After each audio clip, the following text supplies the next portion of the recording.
my zone. Thinking about the future, thinking about home. I thought you already know that I'm heading to the throne. I hope I get saved on 144. The world about to blow, that's what they say, but you already know. The world won't stop till the prophecy unfold. A man can't live with drinking bread alone. Yeah, that's what they say, yeah, you already know. Ancient text could really take a toll, but it came first, why you arguing to show? I hope you get saved, man, 144. Shalom, shalom to the house of Israel. Shalom. All right. So we are today, out here in the trenches to bring out, the word, the word of the truth, the word of salvation, the word of enlightenment. And shalom, well, how about to the brothers and the sisters who are watching us? All right. Without further ado, we'll turn to the east. Allah, Allah, Allah, Allah, Yahweh, Yahweh, Ba'ashama, Ba'ashama, Yahweh Sha'ai, Sha'ai, Barakatha. All right, so Barakatha to the brothers and the sisters. All right, to the Aha, Yama, and then the Aha Wafa Yama. All right, now out there, the 144, but that's what we're going into today. All right, the 144K, that's what we'll be talking about. All right, so get into Revelation. Revelation 7 and 4, and let's go.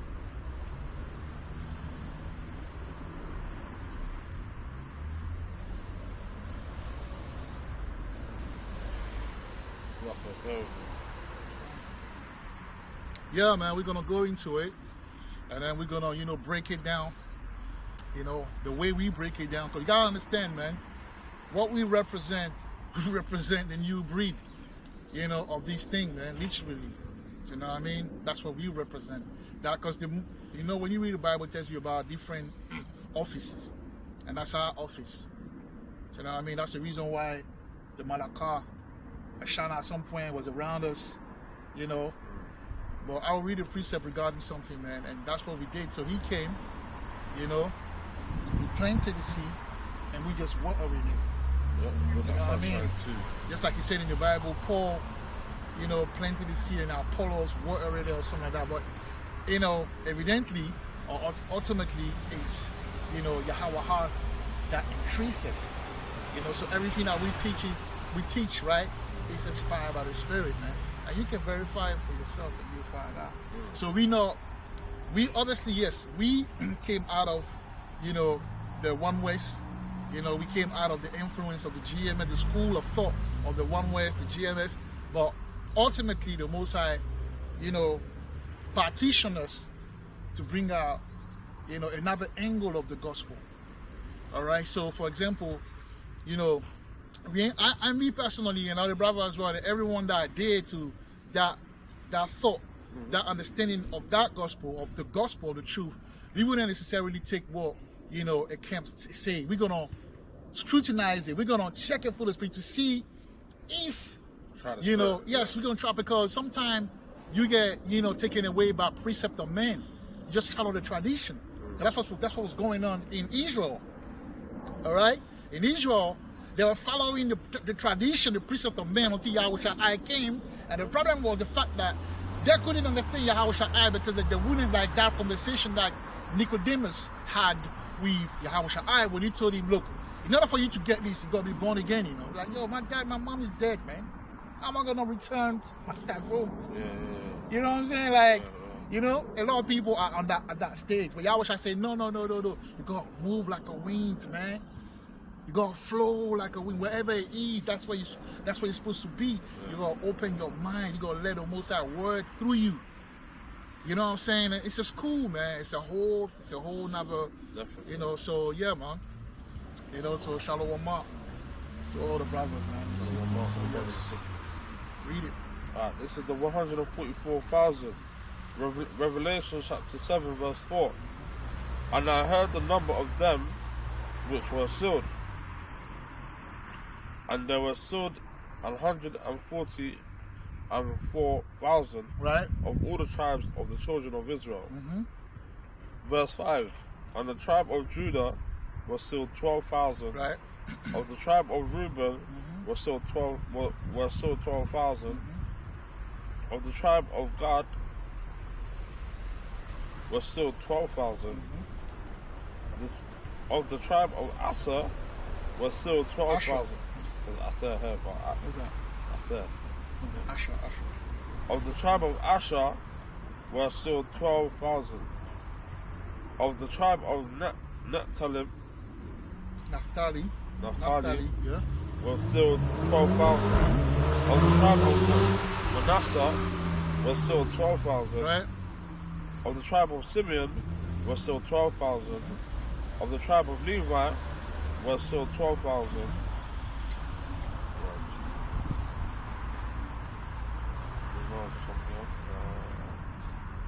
Yeah, no, I lost it. Of the tribe of Issachar was still 12,000. Of the tribe of Zebulun was still 12,000. Of the tribe of Joseph was still 12,000. Of the tribe of Benjamin was still 12,000. What did I say? Yeah, so when you say what I said Manasseh, you say Ephraim or Manasseh. There's a part where you say Joseph. Yeah, the tribe of Joseph was still 12,000. Right. Then with Benjamin, then you had Issachar, Levi. Yeah, so when you say Joseph, you said 12. Let me see. So, but what about Manasseh? Yeah, Manasseh. You know, as if close to forget, but Yeah. this is it, Manasseh road. So Manasseh, yeah? Yeah, so the tribe of Manasseh. Yeah, Falaka. when he said Joseph, it means Ephraim. Why does he say Joseph instead of Ephraim? Because the headship was given to who? To Ephraim. Yeah. When Jacob was blessing the both children, he said, look, yes, Manasseh is the big brother, but I'm putting my right hand, I believe, on Ephraim because he's going to be the head. Yes. Had favor on Ephraim. Double blessed, the favor, and that's what we know the Ephraim might have a certain favor about them. And then the Manasseh will be close to forget. Close to forget. You know, they'll be forgotten. But they are more lethal and more brilliant than the Ephraimite, but they're close to forget. That's just the prophecy on them. That's just the omen. There's nothing we can do about it. You know what I mean? And that's the reason why it was very beautiful for the Malacca to bring out that element of things. You know what I'm saying? True, yeah. Right. So, but now keep reading it. Yeah, this is a new chapter. A multitude from the tribulation. Right. Verse 9. After this I beheld, and lo, a great multitude, which no man could number, of all nations. Read it like you wish to read it, man. Read it like your life, man. Bring it out, bro. Of all nations and kindreds, and people and tongues, stood before the throne and before the Lamb, clothed with white robes and palms in their hands. Right. Verse 10. And cried with a loud voice, saying, Salvation to our God, That's it. which sitteth upon the throne, That's it. and unto the Lamb. Right. Okay, so we are about salvation, man. The whole thing's about being saved. That's the reason why we are striving, you know what I'm saying, for excellence in this walk. That's the reason why we're fighting. That's the reason why we're going through what we're going through. That's the reason why we're going through the purification, which is not an easy thing. All right? The sanctification and all of that, which is painful. Because sometimes when you have a son that is stubborn, you know, you take him through that fire by force, all right, for him to become better till tomorrow. All right? So that's what's going on right now, man. You know, the purification and the elevation of the 144K, all right? And also the multitude, all right? The children, the women, and all right, that will be raised up. So we have a work to do, man. So we're going to go into the 144K today, and it's going to be a beautiful breakdown, man. A beautiful breakdown. So take note and pay attention, right? Yep. Now I want you to go to Isaiah 25. Let's go to Isaiah 25, man. Let's see what it says. You know? Isaiah 25. And let's read it, man, because something is going on right now. That's the reason why a lot of brothers know who they are today. You know? It's a spiritual thing. Everything is spiritual before it's carnal. You know? See men of the Lord out there wearing this ephod, You know, and brother's supposed to be wearing ephod. When you see brother not wearing ephod doing the work, it's a fault. And it represents something. When you see brother wearing hat, you know, Philly hat, you know, to do the work, snapbacks to do the work, that's a fault. Okay, that's a fault. You know, and we have to be careful, because what's going to happen is that the Spirit of Yahweh Shai will come, send the angels and do what he has to do, and some people will be broken, man, you know, by force. If you're part of the 144, you won't escape it. Either, you know, you walk like you're supposed to walk, and your chastisement will be easy, all right? Or you try to be stubborn and do it your way, and leave the leaven on you, and finding excuses, and you're going to see what's going to happen to you. Because that's love as well. Yeah. You know? Charity, if I got a brother that is, every time he comes around me, give me hardship. Every time he comes around me, in the name of love, you know, hurts me. Every time he comes around me, in the name of love, do me something that I'm not even, that a brother wouldn't do, then I have to apply the other side of love, which is tough love. I might have to love him from a distance, or I might have to say, look, don't come around me anymore, man. Stay there for now. And in Africa, sometimes you beat up your brothers, man, so they can learn. You know what I'm saying? That's love as well. Just like you beat a child when, I'm not saying go and beat your children, because you know when I'm just saying, just like you correct your child, and then it kind of like help him in the end. All right, it's the same way. All right. So the Most High will do that to us, man. What verse? Start 7.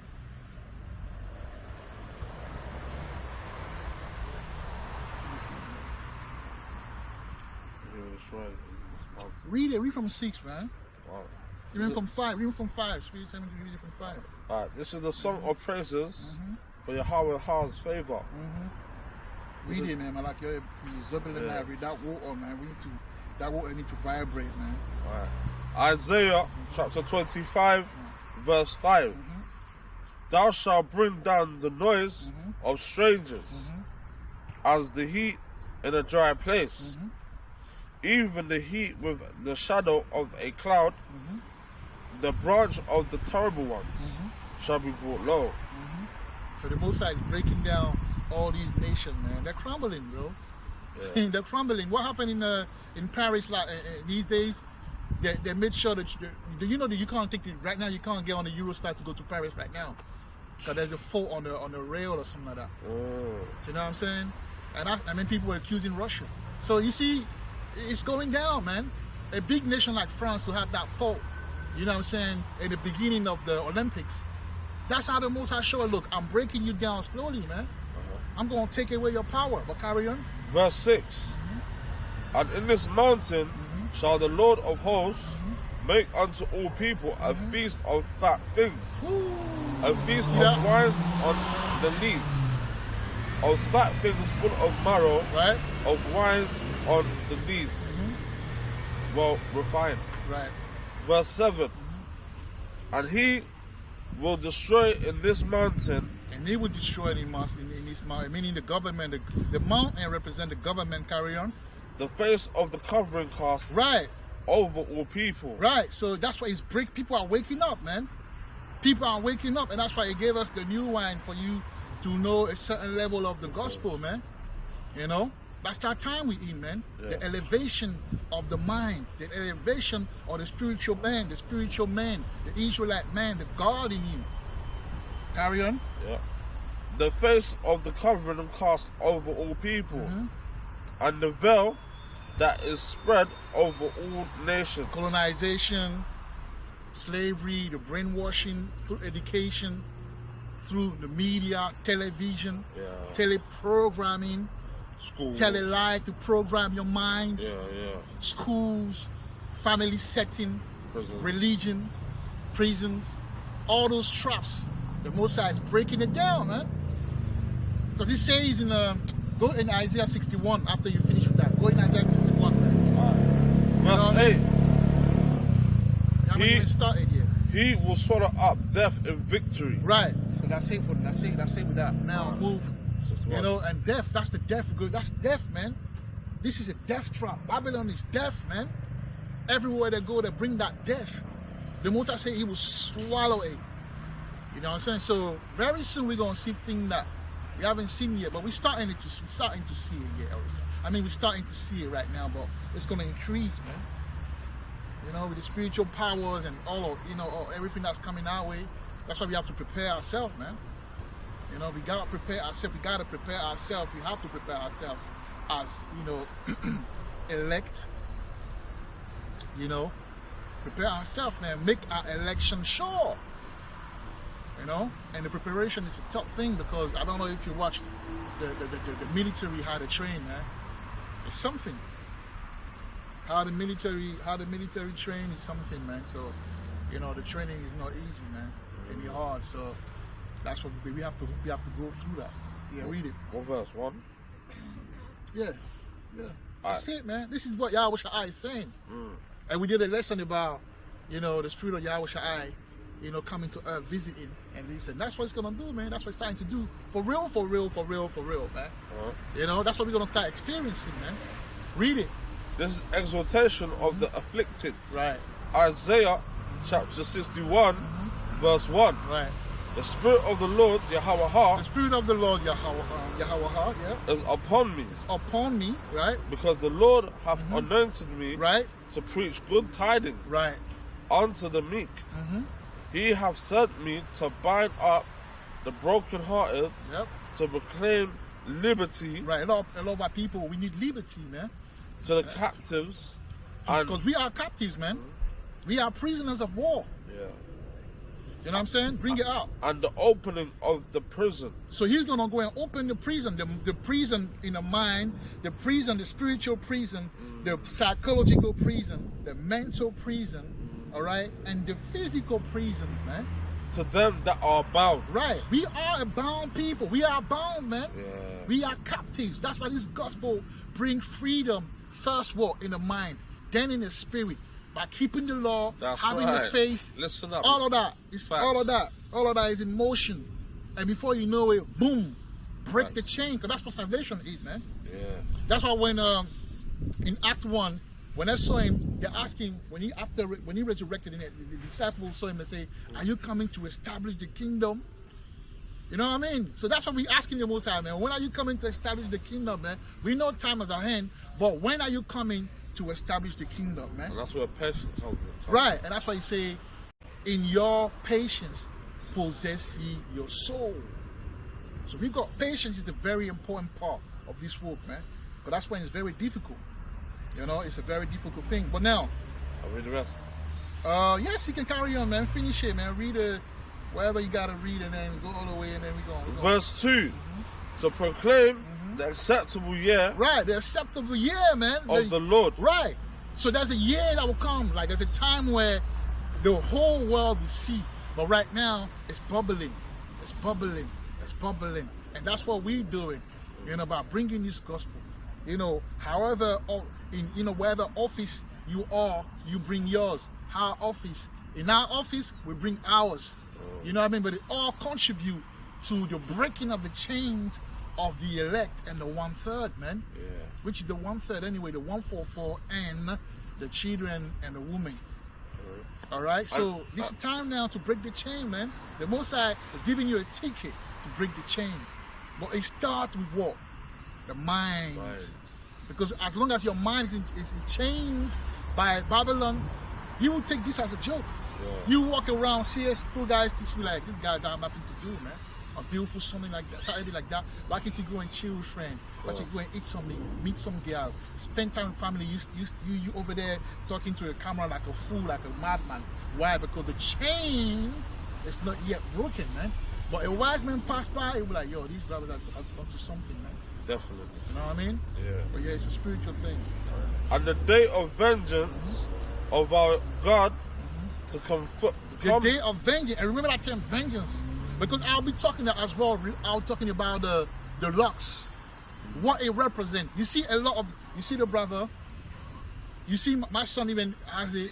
His friend have every black guy that I see, black guy, Israelite man, most of them have hair. It's a spiritual thing, isn't it? Honestly, I don't have the hair. You Probably know? it's either a trend or it's a spiritual No, thing. it Spiritual. is a trend, but it's a spiritual thing. Yeah, both. Because you know it works in both ways. Yeah.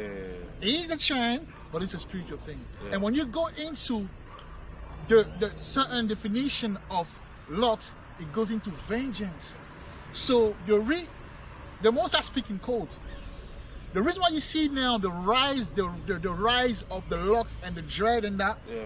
all right, Means something. is because the vengeance of the Lord is around the corner. That's a sign. The hair has to do with power. When you see That's the black something. men wearing that, having hair all over the place, every black man, they're getting back into their real power. Yeah. The day of vengeance. It's got it. You know what I'm saying? Yeah. The Most High works in code. You gotta be spiritual to understand that. It was first the Levitical lost priesthood with the dread and the Rastafarian in Jamaica, which Yeah. actually are Levitical, because that dread is not a heathen custom, you know, and I'll prove it. It's a Levitical custom. That's why we say we don't take shit from the other school of thought. We're gonna go by thus say the Lord, man. Yeah. The Spirit gave us that. We can enter any scripture and try to understand it, bro. So I'm not taking no precept of men. Some brothers in this truth say that, oh, you shouldn't have locks and this and that. It's bullshit. I'm sorry to say that, man. Yeah. It's BS. It's doo-doo. All right? You got to understand the spiritual things. Carry on, Malaka. Don't be and read it, man. Son, you need it, man. Go and buy them to you soon. Go and buy them to you. Verse Asking 3. You're going to say, no, I don't have salvation for you, mate. Unless you go back to the Israelite. You know what I mean? But yeah, so let me talk, and then after you can read it if you don't feel it. Yeah. No, Yeah, so come. you know what I mean? So that's what I'm saying, man. Vengeance. And if I can, I'll put that thing there, man. I'll put that vengeance. It means vengeance, man. All right? So when you see all these brothers wearing hair and locks and that, that's what it goes back to. That's what it represents. That's what it signifies. So if you see a brother that since he's young, his parent kept his hair and that, why now he come in the truth and you want him, because you're the leader, you want him to cut his hair? That's not spiritual. That is not spiritual, man. We gotta be spiritual, and that's the problem. That's what happened back in, and I always say that. That's the issue that Yahweh Shai had. You had some leaders that thought that they could just come with precept of men. I don't follow no man. I follow the Spirit. The people say that I'm a pleaser of men, it's a joke. Yeah. If you see me, the reason why I work with the Malaka for a time, until the time was, it came to an end, it's because I knew what I saw. He was spitting real spiritual game. Yeah. So I had to align myself with that. But it doesn't mean that I follow anybody. When I see something that is bullshit, it is bullshit, bro. So let's be And the clear, brother man. said, call a spade a spade. Yeah, call a spade a spade. I'm not even going to go into the back and forth anymore, man. I'm just going to speak it. That's my calling. You know what I mean? And I'm going to do what I'm supposed to do, man. But yeah, read it. Okay. What are you supposed to read anyway? Yeah, carry on, innit? Yeah. Verse 3.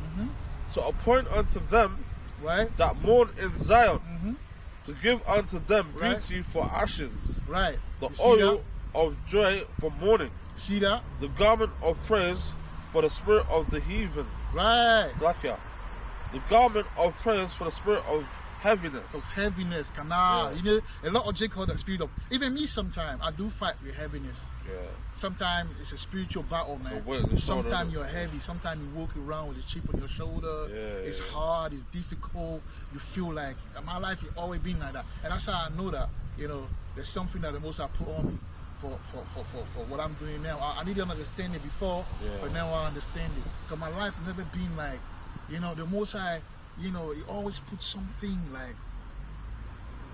Even when I was doing the rap thing, man, when I went to France and people were listening to when I was spitting, they're like, yo, man, you got talent. Even when you were in the studio, the way our melody, it's easy for me to find melody when I hear a beat or whatever. It's like, yo, man. And then when I came back, the guy told me, look, there's a guy told me, you're so talented, but it's like but before we used to say witch rap, but we didn't know better. We say that the witches of your family, it's like they put something on you for you not. It's like you're an eagle, but your wings are clipped. And I always felt that way in my life, man. You know what I mean? I go anywhere, I learn fast. I'll learn fast. But it's just like I can't make a move because it's like something. Spiritual, isn't it? But it's the Most High. Because if he severed you for something, Yeah. why would he make you go ahead in society? If you're too comfortable in society, you're gonna fall back on the truth. You're gonna fall away from the truth, man. It's a fact. When you're too comfortable, you fall away from the truth. That's why the 144K, for the most part, a lot of them, I'm not comfortable, man. You got 144K members in prison. You've got 144K members trapped in a bad marriage. You got 144K members in family that want to destroy them, family that don't consider them, man. You got 144K, everywhere they go, they catch hell. People don't like them. People don't like their spirit. They're always in trouble. They're always being set up. Why? The Most High is a man of war. He made it that way so you're not comfortable enough. So you rely on him. That's how it should be. The Most High is a strategic power, man. Yeah. It makes it hard for you to always walk that narrow path. You know? Yeah. When you do something, it slap you. Chastisement. It chastises you bad. You're like, yo. It gives you that fear. That's the fear of the Lord. The Bible said that the beginning of wisdom is the fear, or the fear of the Lord is the beginning of wisdom. To fear, when I remember when I was young, my stepdad or my dad, every time he stepped in the room, I was like, yo, man, what's going on? What have I done wrong? Because just the look in his eyes. That's how it is for us. We're supposed to fear the Most High, that, man. You don't fear the Most High when you're his friend, or you're you're familiar. You know, we all know that familiarity breed war. Disrespect, man. Contempt. So you got the Most High gonna make it where you gonna fear him. You're gonna walk that line like a father, like a hostile and austere father, man. Like me, when I was growing up, I used to have fear of my mom sometimes. She had the fear of the Most High in you, bro. Yeah. When she shouts, you're like, shit. Yeah, exactly. That's that West Coast thing, innit? That's how it's supposed to be, brother. Trust me. You know what I mean? But yeah, man. If you're done with reverse, just don't bother go, man. We're gonna start now, man. All right.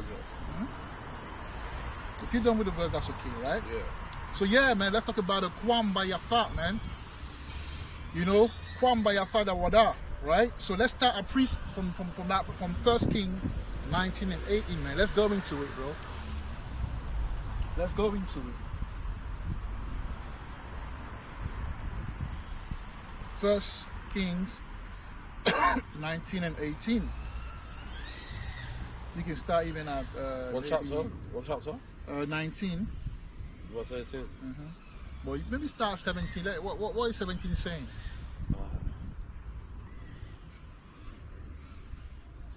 And it shall come to pass that him that escapeth the sword of... Yeah, read it, man. Read it with that water voice, man. The voice of many waters. This is 1 Kings chapter 19, Right. verse 18. Is it 18? No, 17. Yeah, 17, yeah. Like 17. And it shall come to pass Right. that him that escapeth the sword of Hazael Right. shall Jehu slay. See that? Carry on. And him that escapeth from the sword of Jehu shall Elisha slay. Right. So normally that's what's gonna happen, man. Look, let's be honest, man. If you're part of the elect, you cannot escape this thing, bro. You cannot escape, man. Hey, when the Most High come through Jacob trouble and the Shah season and that, right? When you come through, you ain't gonna have no more. It's not many ways you can go. Right? You're either with him or you're not with him, bro. And that's what people gonna fear the Most High, man. Because we don't really fear the Most High. We say we fear, but we don't fear. I know Israel.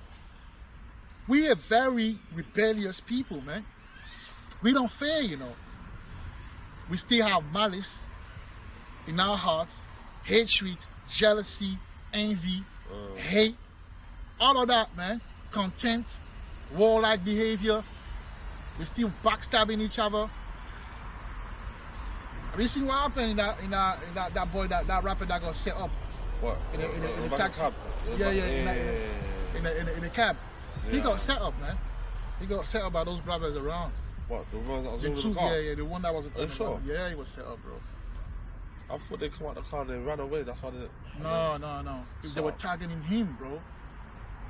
So they went to They set got out him the up. car, they got out the cab, and then the brother that was. You got a peep He game. came back bro. at the back. You got a peep game. I know what you mean. I You know got what you set mean. up, bro. Okay. If you, because in the street, that's what happened all the time, man. Yeah. You know what I mean? But anyway, that's the behavior. And even if he didn't get set up, it's his own brother that wanted to kill him, isn't it? His own people of the same, Yeah. his brother, the Israelite, fellow Israelite that wanted to kill him, isn't it? That's not normal, man. Do you know what I mean? So the Mosai will come, you will come and destroy them because that's what it's supposed to be. You're going to have to get rid of them, man. And us that are trying to make our election perfect, it's going to make it hard for us because y'all right now, he's not even ready to come like he's supposed to come, man. He just come and visit us, whatever, through the spirit, like we saw in Los Angeles. But he's not coming like because he's not ready to come. Because when he come, he's going to destroy us, bro. That's why he say, if I come, will I find faith?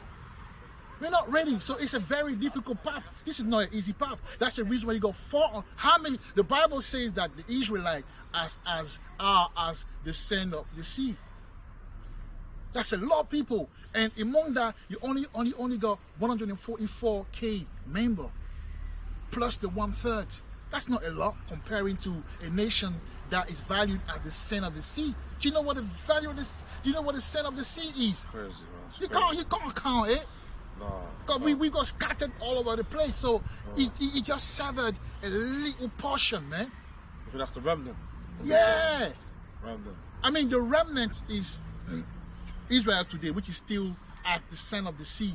But the elect will be, yes, that remnant that he portioned for himself. He partitioned for himself, man. Because Jake is too far gone. Look at what's going on in the truth. Even in the truth, man. Look at what's going on, bro. Look how we behave in the truth, bro. You know what I mean? Yeah. And that's all of us. You know?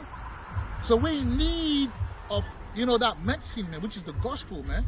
We in need of it. And not doing what we want and, not preaching how we're supposed to preach, but just, following is not a spiritual thing.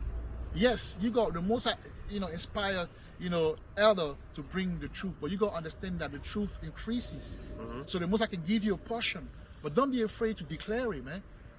You see something that is blue, but because your elder told you that it's red, you want to keep it red. It doesn't work like that, man. That frustrates the spirit. All right? Yeah, so, that's it, dude. yeah, read it, Malakana. You also read verse 18 in it. Sometimes you speak because obviously the spirit, leads you to say certain things, and then you gotta stay. Yeah, you gotta stay. Yeah, read verse 18 because that's the point. But I was just reading 17 to make him understand how the Most High is in his mind. He say you go left, you're gonna find Jehu. You go right, you're gonna find Elisha. And you ain't escaping. Read it, man. Verse 18. Yet I have left me 7,000 Yet I have left me 7,000 in Israel, Uh-huh. all the knees which have not bowed unto Baal, Right. and every mouth which have not kissed him. Verse 19. That's it. No, that's what I wanted, right? So Yahweh has reserved 7,000 soldiers who will not bow before Baal. All right. Or kiss him. Or kiss him. The 7,000 where bow, when I say bow and kiss the ring, that's the same thing, isn't it? That's what it means. That's what the rappers say. Bow there and kiss the ring. That's what it means, like worship me. Right? Yeah. All right. It's all literature. Yahweh has reserved 7,000 soldiers who will not bow before Baal. The 7,000 is symbolic of the 144K. When I say K, I mean thousands, right? Soldiers of Yahweh Shai, Amashah, who will be given rest, all right? Meaning they will receive the Rasadayama of Yahweh. Rasadayama means mercies, plural, all right? If you notice, it says 7,000, but why? Well, because the number 7 represents completion. But then, rest. It also means rest. All right? 7 in the Lashwana Wadasha is Shabbatai. And 7th in the Lashwana Wadasha, 7th in the Lashwana Wadasha is Shabbat Ya'ayah. And we rest on the 7th day, which is Sabbath. That is why we rehearse the righteous act of Yahweh by keeping the 7th day holy, a prelude to our eternal rest in the kingdom, right? So the fact that it says in the Bible 7,000 is symbolic, man. Because that 7 goes back to what? To the rest. All right? Because we need rest as a people, man. Come on. So we are, the fact that we rehearsing the righteous act, the Lord that we rehearsing, and even the Shabbat, the fact that we don't work on Shabbat, we are rehearsing that rest that is to come. So there's a link between the 7,000 and the 7, which is the Shabbat, which means rest. That's why he say, so in other terms, he says, amongst all the Israelites, I will keep me a number, but he says 7,000, which is a symbolic because it's completion, right? But also mean rest. But indeed, it's the 144K that will be partitioned, severed away from the Babylonian system to rehearse the rest, to learn and have an understanding of what the future rest in the kingdom will be like. And that will give them now that understanding of how to operate. Because kingdom mindset.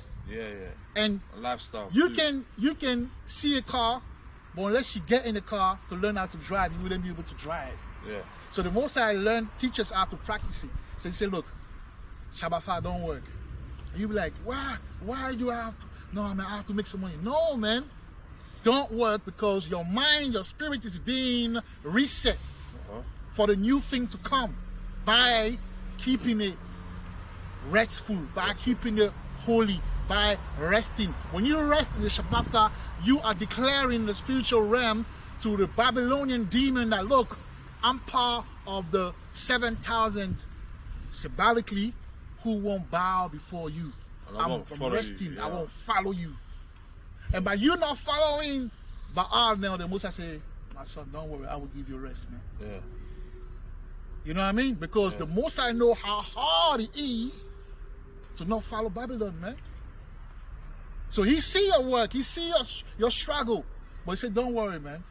Keep it strong, keep it faithful, keep the commandment to the best of your ability, and when the time comes, I will give you the rest, man.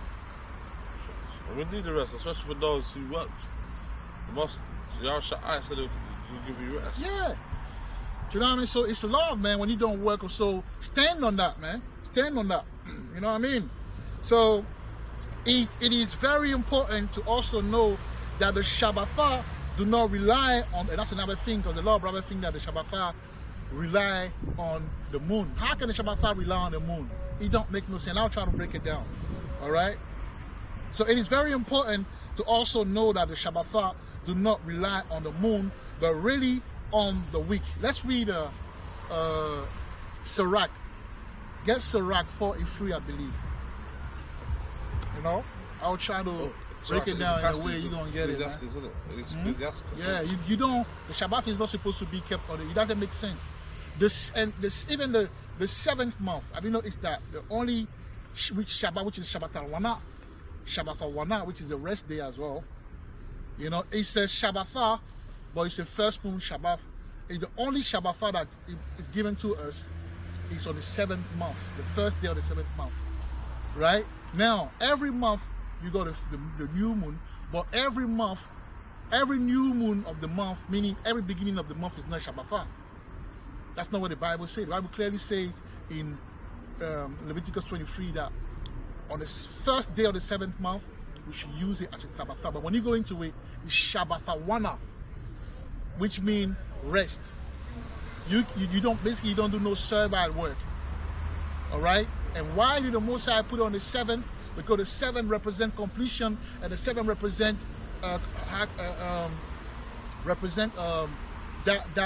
rest, man. That rest that the Most High given you. The 7 represent that staying away and bucking up against Satan, bucking up against, you know, Lucifer and all the system that he has in place, man. And part of it is work, because we know that work is slavery in our modern context. Yeah, literally. Work for paper. Literally. So when the Most High do something, he does it. And the reason why he said keep the Shabbat on that the third and that seventh month, because he understands, or he knows obviously, and he want to make us understand that the seventh, it means rest. That's why every 7th day we rest. Even in the Passover, right? The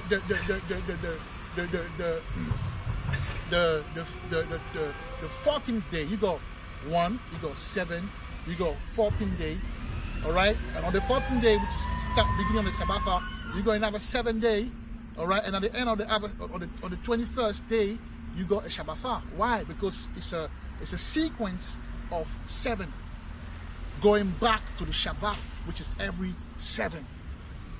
All right? So it's a weekly thing. The Shabbat is governed by the week, not by the moon. The moon is for the month, to determine the month throughout the year. All right? Because the sun, which is a masculine energy, right? It's a day in and day out thing. Sun up, sun down, 1 day. Yeah. Sun up, sun down, 2 days. Yeah. Sun up, sun down, 3rd day, all the way to the 7th day, which you rest. And in the beginning of creation, the moon was created on the 4th. But after the 3 days of the moon being created, we had a Shabbat. So if the Shabbat was governed by the moon, why is the 7th day, which is the 3rd day after the moon is created, is declared a Shabbat?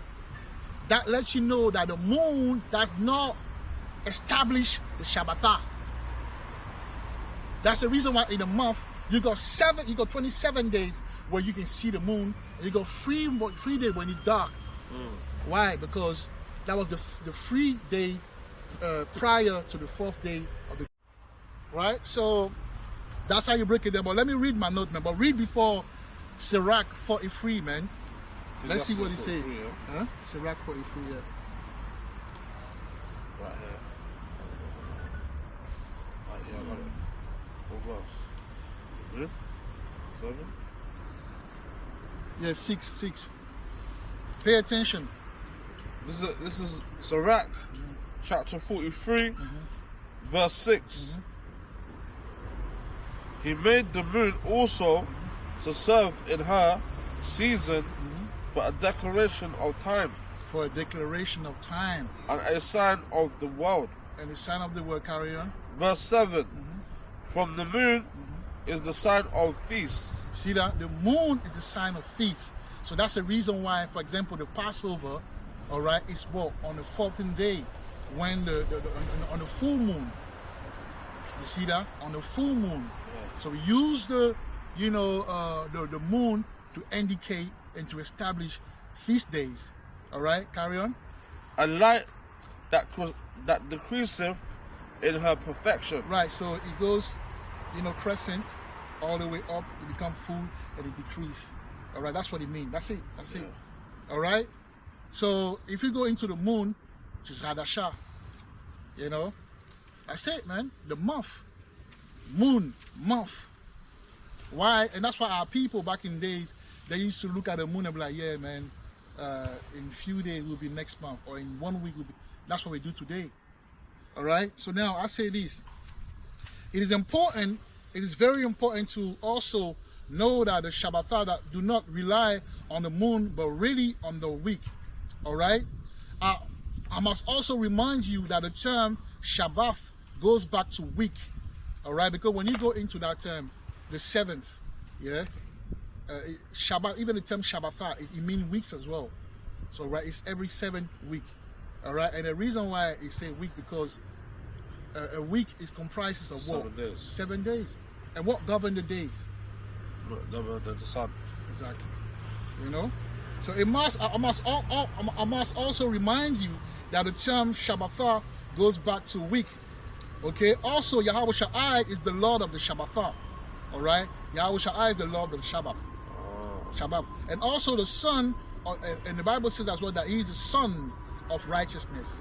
It says in Revelation 1:16 that He is like the sun that shineth in its strength. All right. That being said, we can spiritually discern that the 7th day will be determined by a succession of sunrises and sundowns until completion of a weekly cycle. Case in point, the moon was created on the 4th day, but then on the 7th day, the Shabbatah establishes so clearly the moon. Let me read it again. Case in point, the moon was created on the 4th day, but then on the 7th day, the Shabbatah was established.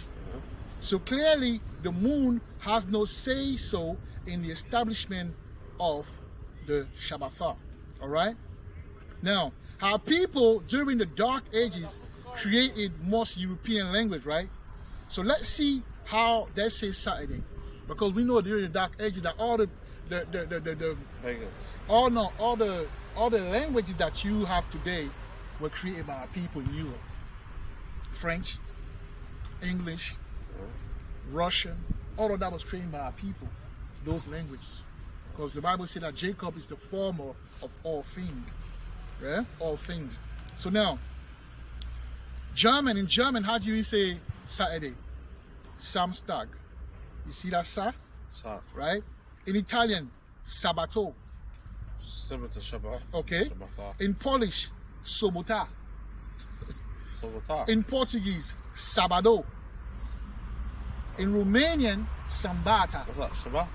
Yeah, sabado. In Portuguese, sabado. In Italian, sabato. All right. In Romanian, sambata. The sa, sha, sa. Yeah. Because our people used to keep, in England, you had the covenant keepers. In England, before, at some point, 300 years ago or something like that, not even long ago, they used to keep the Shabbatah was established, man. People didn't work on Shabbatah, it was established. Yeah. It was a law to keep the Shabbatah in England. Fast forward now, they want to make us think that, it doesn't make no sense anymore. Yeah. We just kept it by the moon, where we all know that Saturday, from Friday sundown to Saturday sundown is. But to whoever's supposed to get it, we get it. At the end of the day, we're not supposed to know everything. Like the Bible says, we know in part and prophesy in part. So I don't expect a brother that one, if you want to keep the moon, but we will keep, the right one for now. And then when the time comes, when the Most High will rectify the error, man. All right? So now, by resting on Saturdays, all right, which is the Sabbath day, Shabbatah, we say no to Baal and his slave system, and we enter our rest. We are preparing ourselves for the real rest. Read Revelation 21:4. Real rest. Yeah, that's all it is, man. All right? That's what the 144, that's what what the Bible says, rehearse the righteous act. That's also what it means. Charles. Rehearsing our rest, man, and how is to stay away from that system that wants you to work like a slave all the time, man. To respect, because that's the most I want to see. He takes away, because for him to say that Yahweh Shai is the Lord of the Shabbat, it means a lot, But I mean, he expects us to rest, because this body is his temple. What's going on? It's not working. Yeah? All right, then. That's the last part, man. Revelation 21:4, man. Let's read. What is he saying, man? All right. I say by resting on Saturdays, which is the Sabbath day, the Shabbat day, we saying no to Baal and his slave system, and we enter our rest. We are preparing ourselves for the real rest. Revelation 21:4. All right. So this is a new heaven, a new earth. Read that. Revelations chapter 21, verse 4. And Yahweh shall wipe away all tears from Yahweh shall wipe away all tears, carry on, from their eyes. From the eyes, that rest. And there shall be no more death. And there shall be no more death. Neither sorrow. Nor crying. Neither shall there be any more pain. For the former things are passed away. That's it, man. You see that? So at the end of the day, we are resting, man. We are rehearsing the rest. All right. So that's what the 144K standing for. When you look at us, when you look at the brother doing the work, that's why you have to do it right, man. So you have to do it properly. You got to be a sign onto what the Most High want to do next. People need to look at you and say, oh, that's what the Most High want to do. Because your life, you're not everywhere mingling with everyone and things like that. Your section, and even also when you go into the Shabbat, you stay home. You don't do anything. Sure. You separate yourself While they're going, I used to work on Saturdays doing security, and say when you do, especially when you do retail, on Saturday, oh my God, you see everyone come to shop on Saturdays. The most busy day. So, you see how Fridays, Babylon is contrary to the rest, but you're supposed to be at home. Now imagine you being part of a family where you always been out there doing the thing on Saturday, doing the most on Saturdays. Yeah. All right, and then you say, no, I'm resting. That's not too bad. And you say that I'm resting. They'll look at you like, what do you mean you're resting? You can't buy anything. You can't. No, I can't buy nothing until sundown. No, I can't cook. Your wife will be looking at you like, you're weird, you know. You're moving very weird. You know? And she'll be like, yeah, but Jesus came and took away our sin. You know what I mean? She'll try to put you in that bullshit. They'll be like, nah, man, I'm good. And then you start creating conflict. Tension. So that rest alone, the Most High is testing it to see. Let me see if they're ready, man. That's why you have to rehearse it, man. Take away your heart when you do the work. Yeah? Because that don't bring, because the priest, they had the mystery open so they can be unctioned, so they can be anointed with the oil. Endowed with wisdom and the spirit, So if you block the oil with your heart, what do you expect? You're going to be doing wayward stuff, man. You're going to be doing what you want till the Most High come and conk you on your head. How do you say that? Conk you on your head. Conk. Yeah, because he will conk you on your head, bro. It's going to conk you on your head, bro. Am I lying? Yahweh Bashama Yahushai will conk you on your head. I'm telling you, bro. He will. You know what I mean? And wear the ephod, bro. The priests are supposed to wear the ephod. Can't be there out there looking like a model. A lot of brothers don't even wear the ephod anymore, man. Wear your ephod before the Most High make you wear it by force, man. By force. Anyway, so as I was saying, the 7,000 are symbolic of the 144K, who are the prime beneficiaries of that mercy and that rest. Because the Most High giving us as well mercy. Rest also is mercy. In your life, you will see a lot of things. The Most High, he work out a lot of things, you know, for you. You like, yo, man, that's the Most High. Yes, that's the mercy. Yeah. Because you're doing your part, he's doing his part as well. Like, grace too, you know what I mean? Grace yeah, too. Mercy, grace. You know what I mean? So as I was saying, the 7,000 are symbolic of the 144K, who are the prime beneficiaries of that mercy and that rest. The seventh, Lashwana Kwadasha character is Zah, which means weapon, but also means sickle. Yep. Since Yahweh Shai will be harvesting the 144K in order to sever and to partition them for his glory. So we have Zah, which is Zayana, the sickle. Then the eighth character, Chalakwa, which means to partition. So Chalakwa, the partitioning. And the ninth character, Ta, which is Tawaba. I mean, it looked like a round, like a circle and a cross, which look as well like a basket. All right. So Chalakwa, the partitioning, and the ninth character, Ta, which is Tawaba, which is the heart, which is the basket of harvest. All right. That's also the reason why Adam was formed on the 8th day after the resting day, which is the 7th day. All right. Yahweh works based on particular patterns. He works in a certain pattern. Yeah. All right. The Lord will have mercy on the 144K.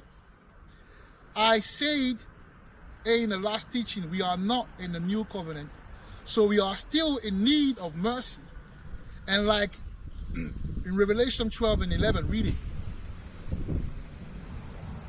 Because Revelation 12 and 11 says something that's very powerful, man. And sometimes we miss it. Listen, we are rehearsing the righteous acts, which we must do. It's compulsory.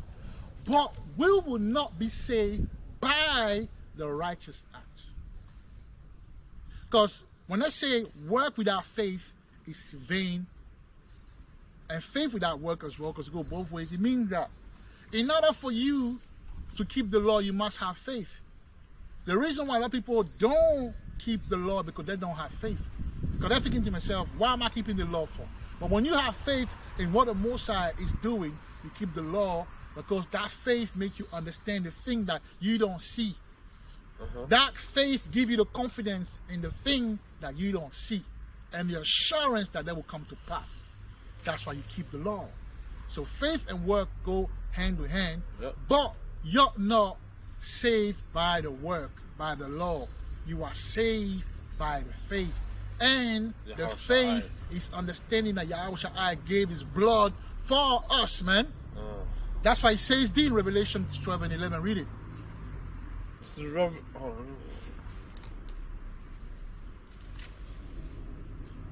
the woman with child. Revelations chapter 12, verse what? 7? No, verse 11. That's verse 11. That's Israel, isn't it? That's the Salakia. woman in Israel, and obviously Mary and the son. Yeah. But ultimately Israel and the 12 tribes, the children of Israel. Yeah, really. What, 12 and 11? Yeah. Yeah. Alright, Salakia, Israel. This is war against the dragon. Revelation chapter 12, verse 11. And they overcame him by the blood of the Lamb and by the word of their testimony. You see that? And they overcame him by the blood of the Lamb, man. Just like in Egypt, when the spirit of death, because you have to understand that the angel of death are around, man. Just like the angel of death, when they were coming to kill all these firstborn, they say, put the blood on your door. Yeah. Yeah?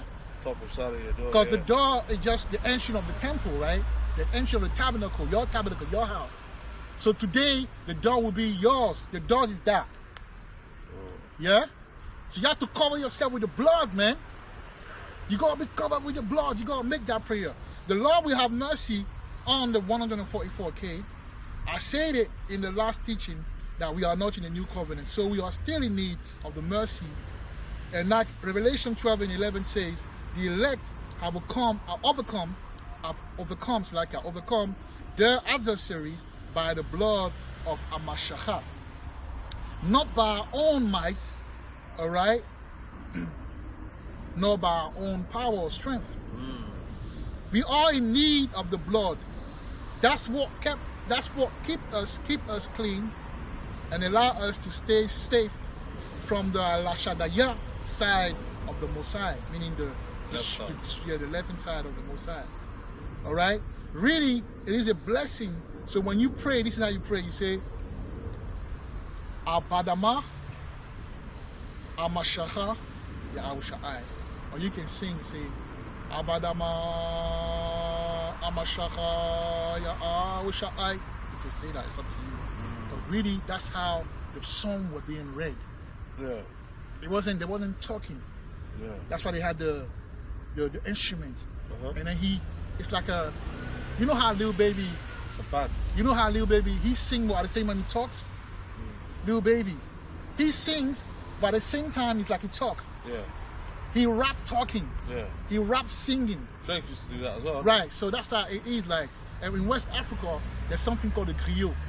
When they want to praise someone of importance, while it's called the kora, which is an instrument, and that's what they took how do you call it, man? The harp. Yeah. That's where they took it from. Violin. So the original, harp and violin is called the kora from West Africa, Mali. So I'm saying, dun, dun, dun, dun, dun, dun, dun, dun, dun. And the guy will be like, oh, the king, glorious king, you have conquered many earth, many lands. You are so precious to your people. Like, you know what I mean? Yeah. That's how they, so when you pray, you gotta bring that element as well, just like in the song of, like they say, there's a term in the word that say, to sing is to pray twice. Do you know what I mean? Yeah. Let me read it again, though. Right, read it again, man. So the blood is very important, man. Revelation chapter 12, verse 11. And they overcame him by the blood of the Lamb and by the word of their testimony. Right. And they loved not their lives unto death. That's right. Right, so the blood is important, right? Because we need the mercies of David All right. Malachi the water was a prime example of how being a beneficiary of his mercy can give you a second chance. The tabernacle of David is the house of the 144K, right? Now, let's go into Revelation 14 and 1, man. Revelation 14 and 1.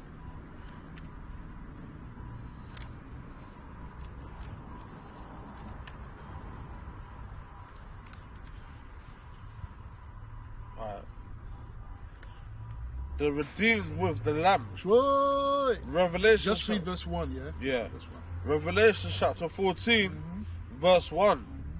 And I looked, and lo, a lamb stood on the Mount Zion, and with him 144,000, Right. having his father's name Having his father's name, carry on. written in their forehead. That's it. So you see that? Yeah, that's deep, man. It's a physical thing. It's a spiritual thing, bro. Yeah. You know what I mean? And I'll read it and I'll break it down. It's a spiritual thing, man. It's Yeah. powerful. That's why you need to know the name, the correct name. Do yourself a favor, man. Study the name, man. 4 characters. There's no precept in the Bible saying that we should cut off, the ha and say Yahweh. So it's Yahweh, man. All right. So let me read my note. Just like the prophet of old, Isaiah, for example, which means Yahweh has saved, had the name of the Most High in their name. If we go deeper, so let me read it again. Just like Isaiah, which means Yahweh has saved, had the name of the Most High in his name. If we go deeper, it means that a prophet is part of those severed and partitioned, all right, to the Most High, all right, partitioned and severed to the Most High. That's one of the understanding of that as well. When he says, read that part again in Revelation 1. Read it again. When he says, yeah. I have to break it down slowly. Like I say, Isaiah is Yashai, Yahweh, which means Yahweh saved, or Yahweh has saved.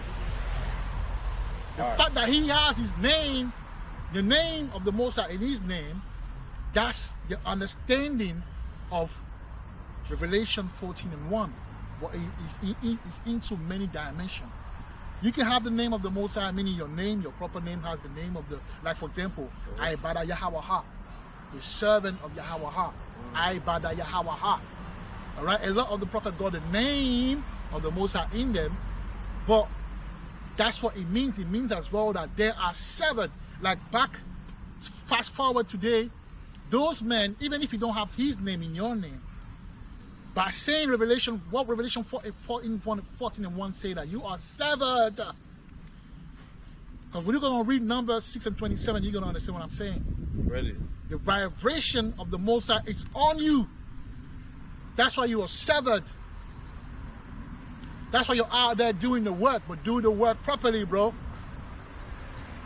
Do it properly. Teach the right doctrine, bro. And let the Spirit work on you. Not man, the Spirit. Alright? Read it. The redeemed with the Lamb. Verse 14. And I looked, and lo, a lamb. Chapter 14 and verse 1. Yeah.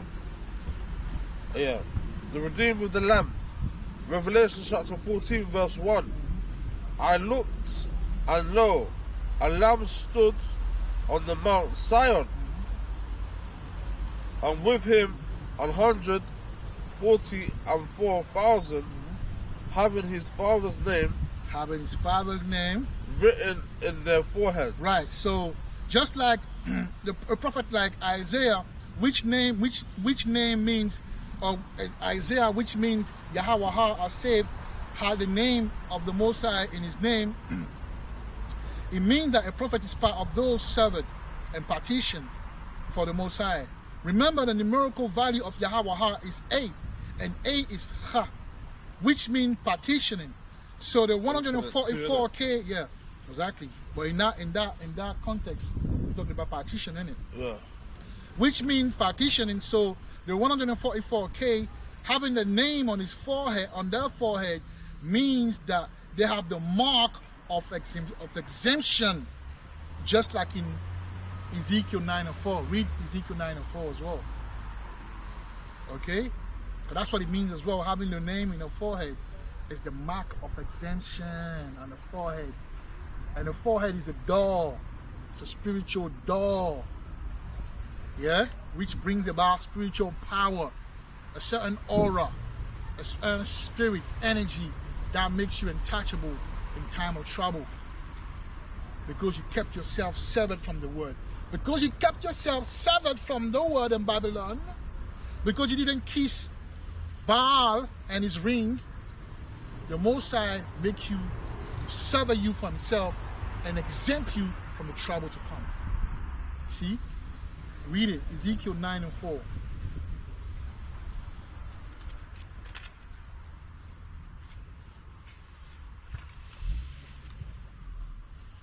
All right. This is the mark of the righteous. Ezekiel chapter 9, verse 4. And the Lord said unto him, Go through the midst of the city, through the midst of Jerusalem, and set a mark upon their foreheads of the men that sigh and that cry Right.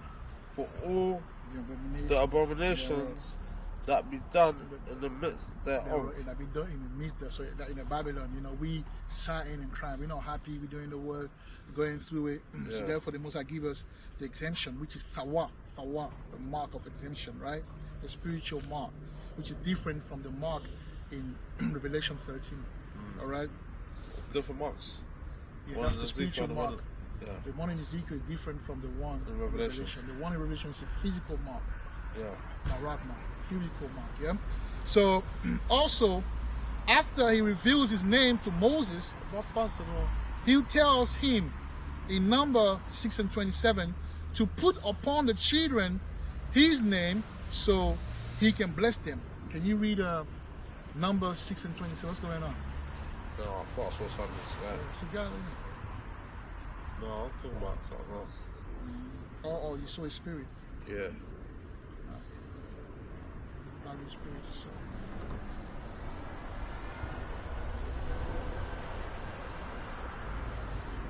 How was it?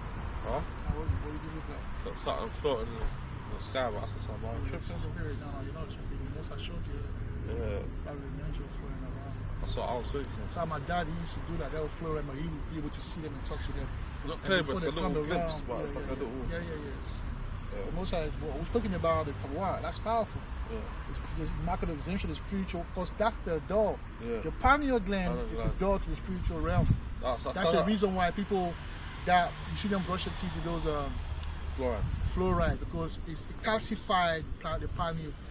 You should know what it's doing. I don't like using it though, the pineal gland though. No, you don't have to. It's just like some people overuse no. it. What happened is that the left hand side have the way to use it, but in this realm, on the right hand side, it just open your eyes to understand the word more, and to be more spiritual. Okay. To be very, open to what's going on around you, where when you see certain people, when certain thing happen to you, you're able to read into it. You're able to listen to the spirit to that voice, and you're able to break down and see when it's bullshit. That's what it is to have the third eye open as a prophet. Woke. To be woke. Yeah. What verse? What chapter? Numbers 6:27. Yeah, man, the Most High have mercy on us, man. Trust me. Mercy on us, because the battle is very intense in that. 6, you said. Yeah, Numbers 6:27.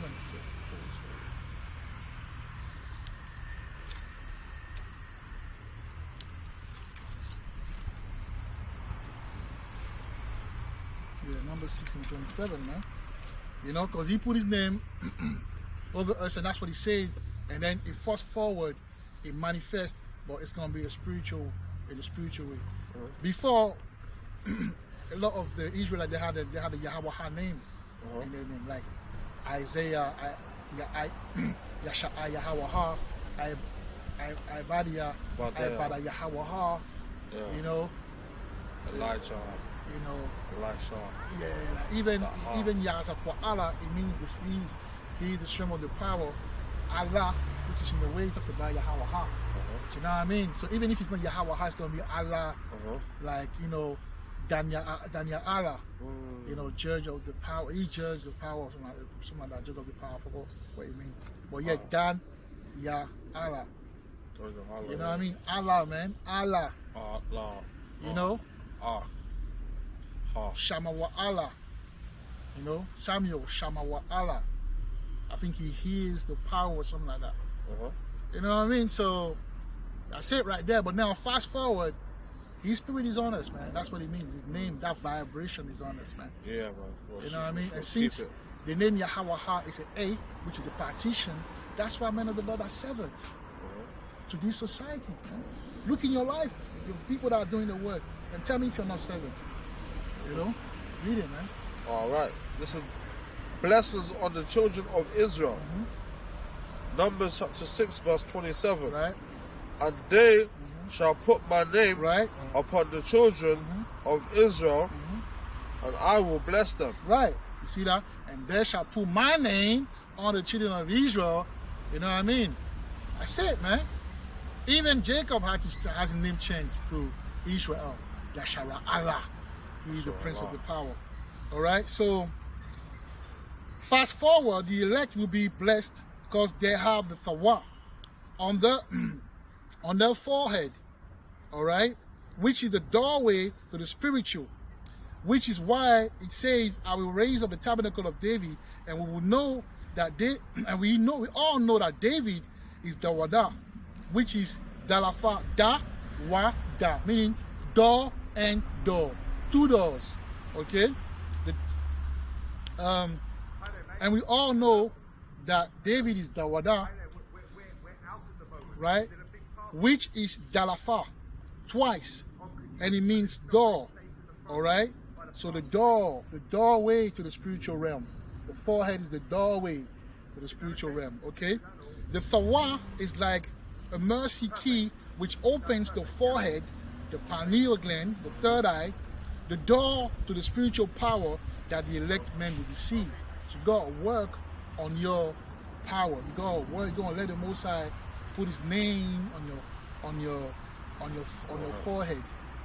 You know what I mean? So you come with practice. Practice the rehearsing of the righteous acts. You know, the behavior, the characters, and all of that. You know? Right. Revelation, now go back to Revelation 2 and 3. But you read Revelation 2 first. I mean Revelation 14 verse 2 first. Revelation 14, 2 and 3. Alright? Alright. Are we speaking about the 144? Yeah. Okay. This is Revelations chapter 14, verse 2. Nada. This is the redeemed with the Lamb. Verse 2. And I heard a voice from heaven as the voice of many waters, Right? and as the voice of a great thunder. And I heard the voice of harpers harping with their harps. Right? Shall I continue? Yeah, read the verse 3 as well. Verse 3. And they sung as it were a new song before the throne, That's right. Right. and before the 4 beasts, and the elders, and no man could learn that song but the 144,000 That's right. which were redeemed from the earth. Yeah. Yeah, redeemed mean partition, severed, Yeah. harvested. Yeah, like, that's what we do, like, brought back. Like, Yeah, harvested. redeemed, like, reclaimed. Yeah. Reclaimed or Yeah. harvested in that Babylonian field. All right, because there was good, there was good. How can I say that? Good plants, good herbs, good plants that were redeemed. In that amongst the weeds, among the wheat. What do you say? The wheat and the Wow. The wheat and the wheat and the tares. Yeah. Right. So the wheat are the 144K and the elect, the 130. They're the one that were harvested into the Tawaba, the baskets. the basket is salvation, basically. All right. So that song is the gospel which is preached in the highways and the byways, and no one understand except it is not, and no one understand it except the members of the elect. All right. That song is an Hebrew cantation, which means songs, cantic, songs. In French is cantique, which releases an Israelite frequency. I want you to read it. Exodus 15, 1 to 3. No, not Revelation 2. No. We read it already. No, Go to Exodus 15 and 1 to 3. All right, that's the song that we're singing, man. Exodus 1 to 3. Right, like for example, the song that we sing for the new wine, a lot of people don't understand it, even within the circumcision.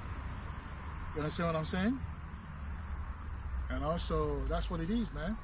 So, but it's level to everything. But in the end, it will all come together, man. You know, that song, it's just like, you know, when I play a song in the radio, the first time you may not like it, but the more they play, the more it grows on you. Yeah. You know what I mean? Yeah. That's why we gotta keep on, you know, bringing that vibration until whoever's supposed to be, you know, understanding that song and singing it along. Yeah, what is that song though? I think is that song that we learned in church back in the day, or what song? That song. I don't know, but read, that's the song. Now that's the real song. The song that it speaks about goes back to Exodus 15. Okay. Read it. That song is sung when it came out of Egypt. Yeah. Right? Yeah. Now, that song, obviously, is many layers. That song today is the gospel. Gospel? You know, it's the gospel that we teach that people don't understand. That's what it's a song. The gospel is a song. What, 14 or 15? Now think about it. When you're a child, how did you learn the ABC? A, B, C, D, E, F, G. Yeah. Yeah, you know? Yeah. It's when you sing, you don't even think about it. It gets into, you know? Great. That's why you say, one thing about music, when it hits you, you feel no pain. That's a way of saying that music psychologically is the only element that allows you to learn something without even trying to learn it. All you have to do is start singing it repetitively, and then it's gonna come. Now think about how do all these artists, it's a skill, isn't it? how do all these artists remember the songs? Remember. And the more they're rapping it or they're singing it in the studio, it stays. Yeah. And it becomes second nature, man. Memorize it. Singing, man. So read it. What, 14 or 15? Exodus 15, verse 1 to verse 3. Alright. This is Moses sings unto the Lord. Exodus chapter 15, verse 1. Then sang Moses and the children of Israel this song unto the Lord, and spake, saying, I will sing unto the Lord, for he hath triumphed gloriously. The horse and his rider hath he thrown into the sea. Right. Verse 2. The Lord is my strength and song, and he is become my salvation. Right. He is my God, and I will prepare him an habitation, my father's God, and I will exalt him. Verse 3. The Lord is a man of war. The Lord is a man of war. The Lord is his name. The Lord is his name, Yahweh. Yep, Yahweh. That's it. That's it, man. Now, let me read it. My note. I say, that song is an Hebrew cantation, or cantillation or whatever, which releases an Israelite frequency. And we read Exodus 15, 1 to 3. That song really shows us that history repeats itself. Yahweh is raising an army. That's why we see today, and that's what we see today, and that song is becoming more popular indeed, right? And we all know that psychologically, in reality, and we all know that the psychological reality of playing the song 7 times before it registers to mainstream ears. All right. So as soon as the song, so soon that song, which is the gospel, will define culture, and that's when Esau gonna lose the battle. Now, go back to Revelation 14 and 4. Revelation 14 and 4.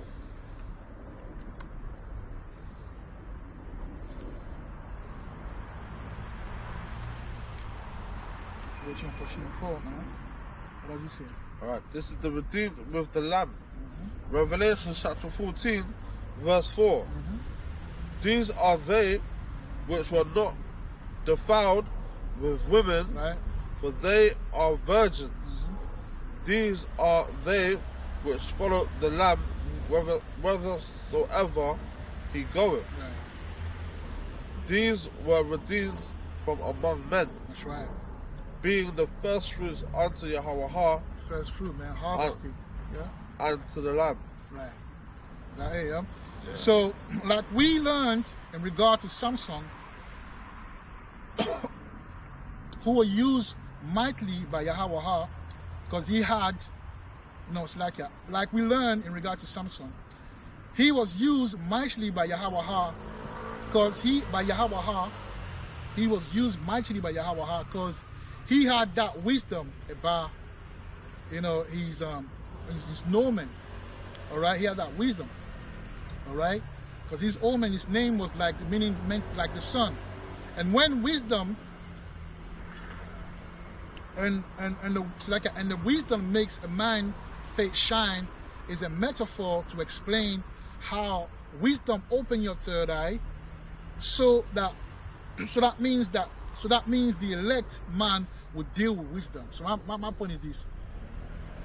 Just like Samson means his name is like the sun, and we know that the sun, wisdom is like the sun shine off someone's, face, right? The wisdom is like your face starts to shine, and we know that shine comes from wisdom, all right? So that means that wisdom, Samson dealt with wisdom.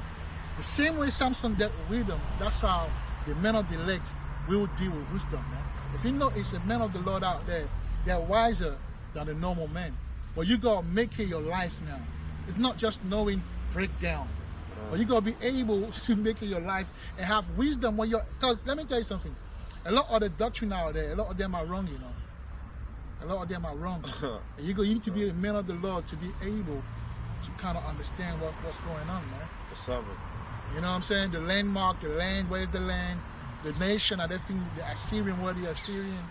You know what I mean? Yeah. I'm hearing brother talking about, Sikari talking about, Ezekiel 38, Asad of Sikari say something. He was halfway right, but he didn't know how to bring it in. But then GMS attacking him, saying that, he's bugged out, and it's to that mean himself that don't even know how to break down Ezekiel 38, which I will break down next week. And they don't even know they don't understand the historical context of, Isaiah 40 and Isaiah 19. So there's a lot of misleading going on, but we're going to boldly declare it, not say that we're going to go against. Nah, we have respect for all the camps, but let the truth be the truth. Yep. You know what I mean? So we will deal with wisdom, man. A man of the Lord, the 144 will deal with wisdom. Your third eye, which means wisdom. All right. With that being said, let us explain the 4th verse of Revelation 14. It does mean that it doesn't mean that they will all be virgin. Because when you read it, you see that they will be virgin. What it means, like just like you say in 1 Samuel, is it 1 Samuel? Is it 1 Kings 19 and 8? Yeah, 1 Kings. Right. That they didn't bow before, Baal. It means that they wouldn't bow before the woman. That woman is who? Babylon. Like you read in Revelation. Oh. The book of Revelation, that woman, dressed in scarlet, I believe. Oh. She's that woman. She is Babylon. She is the wine that we drunk. She is Jezebel, the education system, wherever the influence, the Babylonian setting. Yeah. We wouldn't go again. That's what I'm saying. Go back to that rest. That's the woman. But also, it goes back to a man of the Lord being kosher when you come to women. All right? Go to, quickly, I just came on my mind. Go to Proverbs 7, I believe. Proverbs 7. Quickly before we carry on, Kevin, to my mind. 7, I believe 25 or something like that. Yeah, read 20. Yeah, read 25 and 26. Proverbs 7, 25 and 26. You know, because a lot of men got slayed by women. A lot of men lost their wits because of women. So the men of the Lord will be careful. That's why it's not conducive spiritually to be sleeping with harlots anyhow. Yeah. The men of the Lord need to be severed. When he says severed, you gotta be severed in all your ways, you know. You gotta be severed in all your ways, you know. Yeah. You gotta be severed in all, even women. And women is the most dangerous thing, the most dangerous lethal poison to a man of the Lord. Trust me, what men of the Lord are set up is usually women. When they fall down, it's women. It's usually women. So that's why he speaks. He goes into as well, man. I've known no women and I'm virgin, meaning like they haven't been tricked by Jezebel. But even if they're tricked, they're gonna learn from that and come out of it. Yeah. You know what I mean? So that's why a lot of the men in this troop don't have women and they complain. The most I'm doing is doing you the biggest favor, man. Learn how to be a eunuch at time. A woman will come, the most I will give you something I call respite, meaning like from time to time you will be a woman, you know, and you will do your thing. You know what I'm saying? Like, but it ain't gonna be like you. A man of the Lord need to experience semen retention, because semen retention is strengthen the spirit, it strengthen your body, it strengthen your mind, your whole being. A lot of the men, a lot of these great poets, great stoics, great great men in history, they were stoics, meaning like they went years at a time without having no sex, and that's how they were able to come up with all these discovery and that.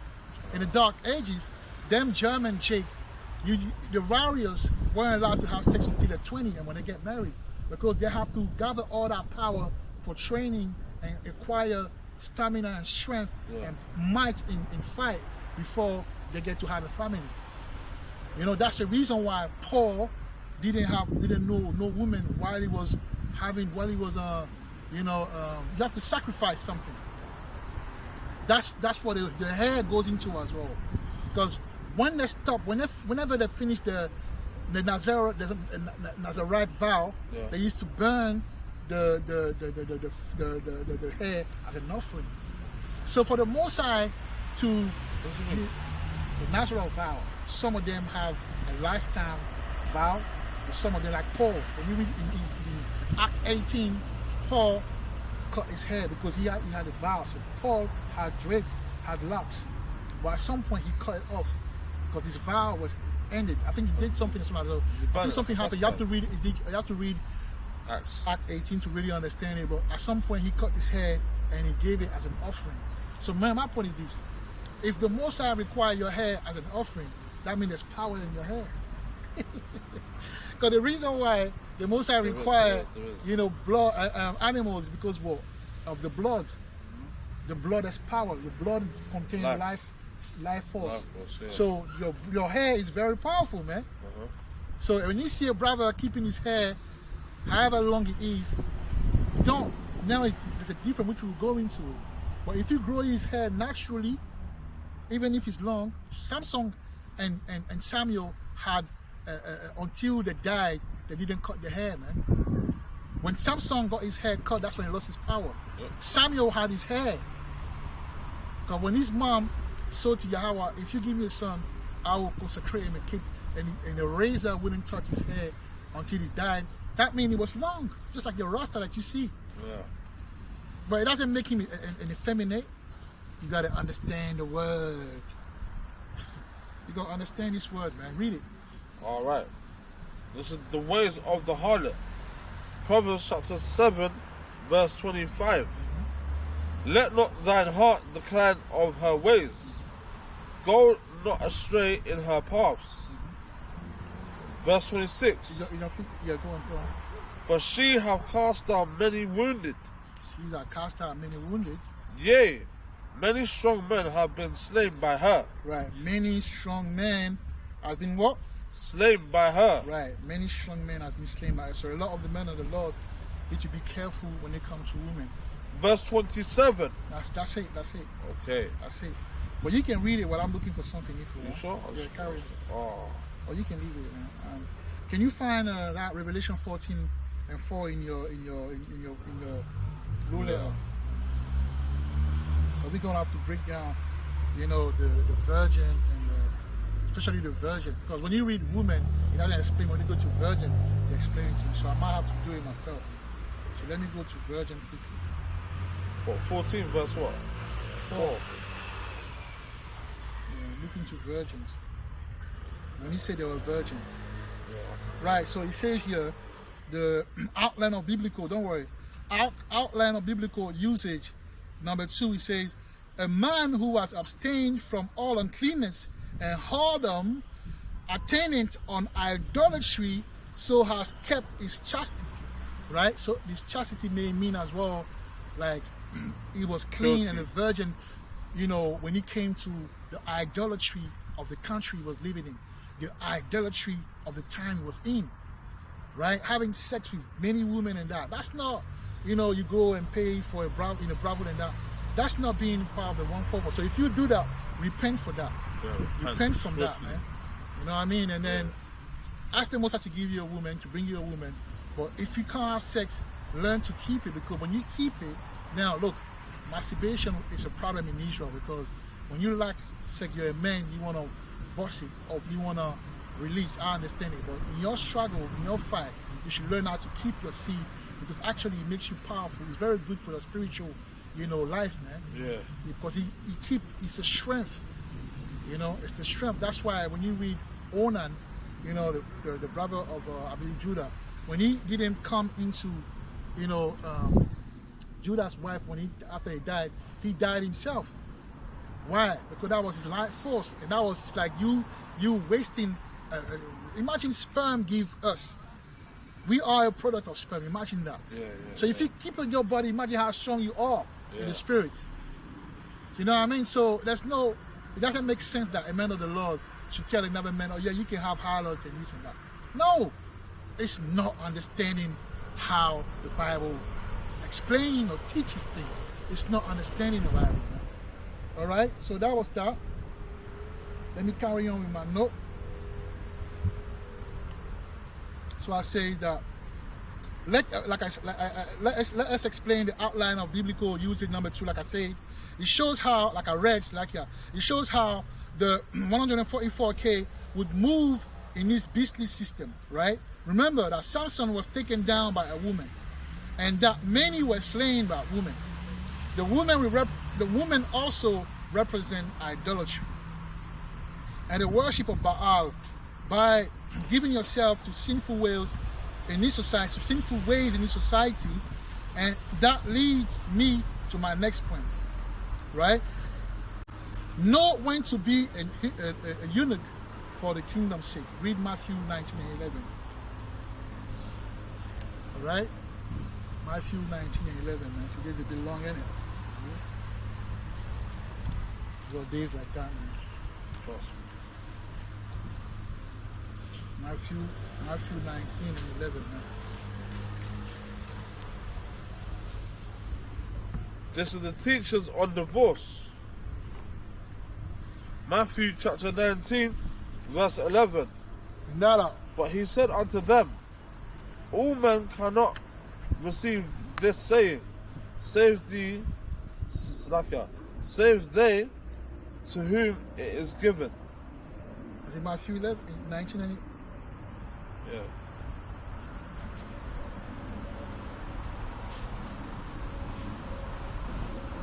Matthew 19:11. Yeah. He said unto them, all men cannot receive. Yeah, read 12, yeah. Verse 12.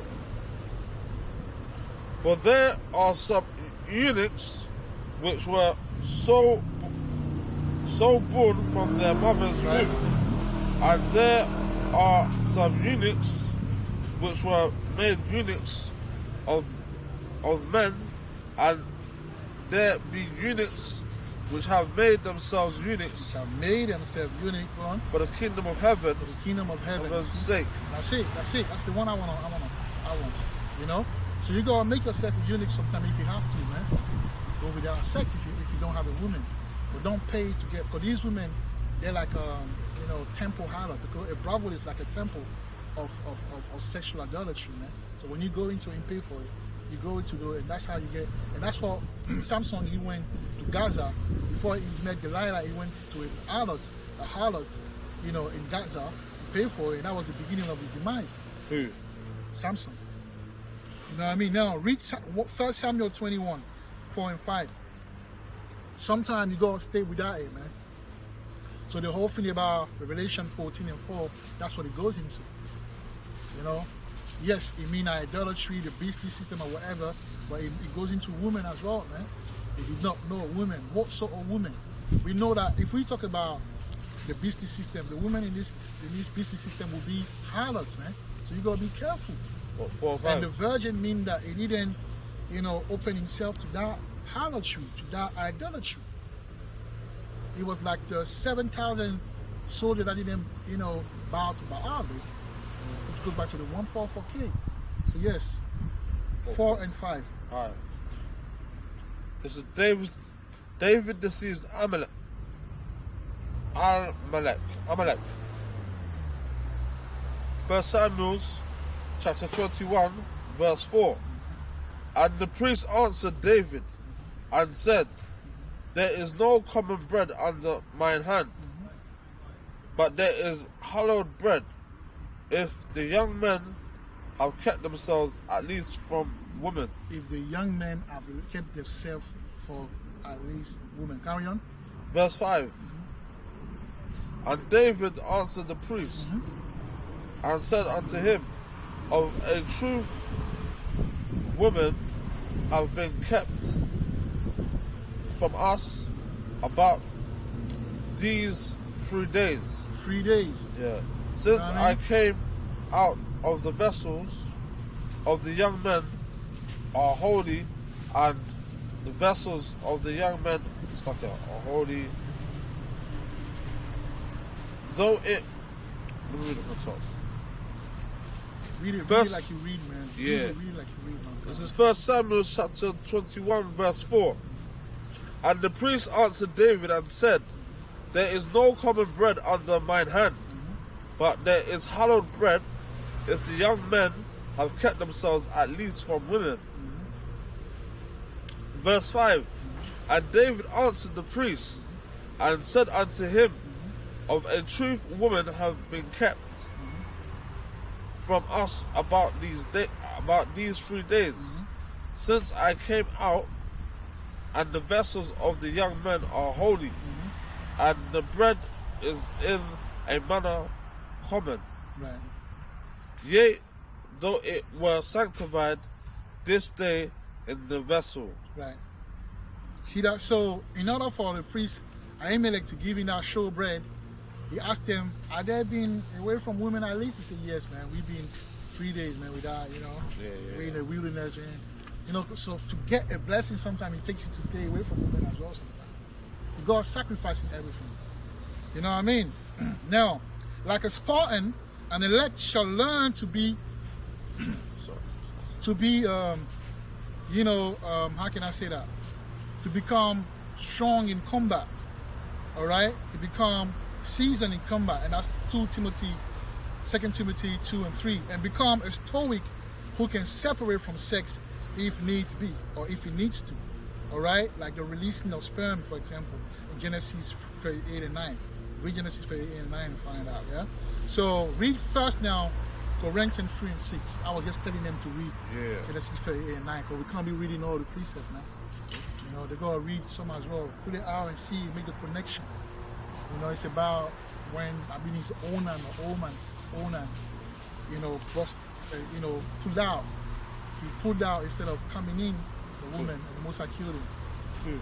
Okay, read it because you need to understand it. So read Genesis 38 and 9 quickly so we can move on.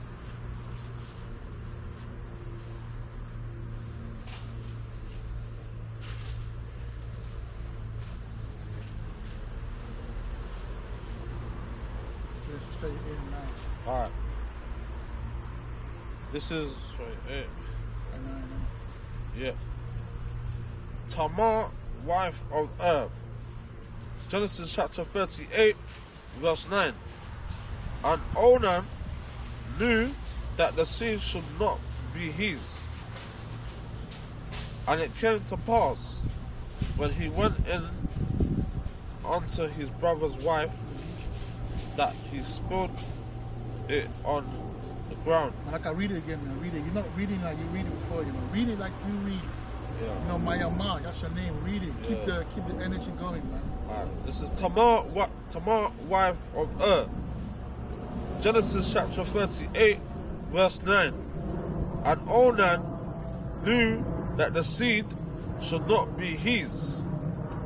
And it came to pass, when he went in unto his brother's wife, that he spilled it on the ground, lest that he should give seed to his brother. Right. So he See tapped that? his brother's wife. Yeah, because It's not in the floor. in the custom, if your brothers die, you can take his wife to carry on the Lineage. But instead of doing that, he pulled out, and then It wasn't meant to pull out. it wasn't meant to pull out because the whole point of him having sex, it was to give, you know, to impregnate the woman's skin, give birth, Yeah. you know, to kind of like perpetuate, you know, the Bloodline. bloodline and things like that. But instead of doing that, he busted, you know, he bust, you know, he pulled out and he wasted on the floor. Because I killed him for that. So that understanding is like, you know, it's a life for that you're wasting. You know what I mean? Yeah. So it goes as well. the flip Abortion is side, the way, isn't it? yeah, and Pretty much also abortion. it goes to show that when you wank in that, Yeah. when you come out, it makes you weak. Yeah. That's, It's a sort of death as well. yeah. You know what I mean? Obviously, we under grace, but still. Yeah, so that was that, man. Go back now to What? Second we're or supposed first to read one? 1 Corinthians. What verse?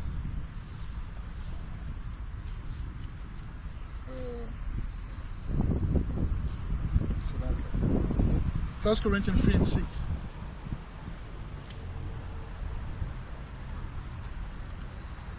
First Corinthians 3 and 6, man. All right. This is the laborers with Yahweh heart.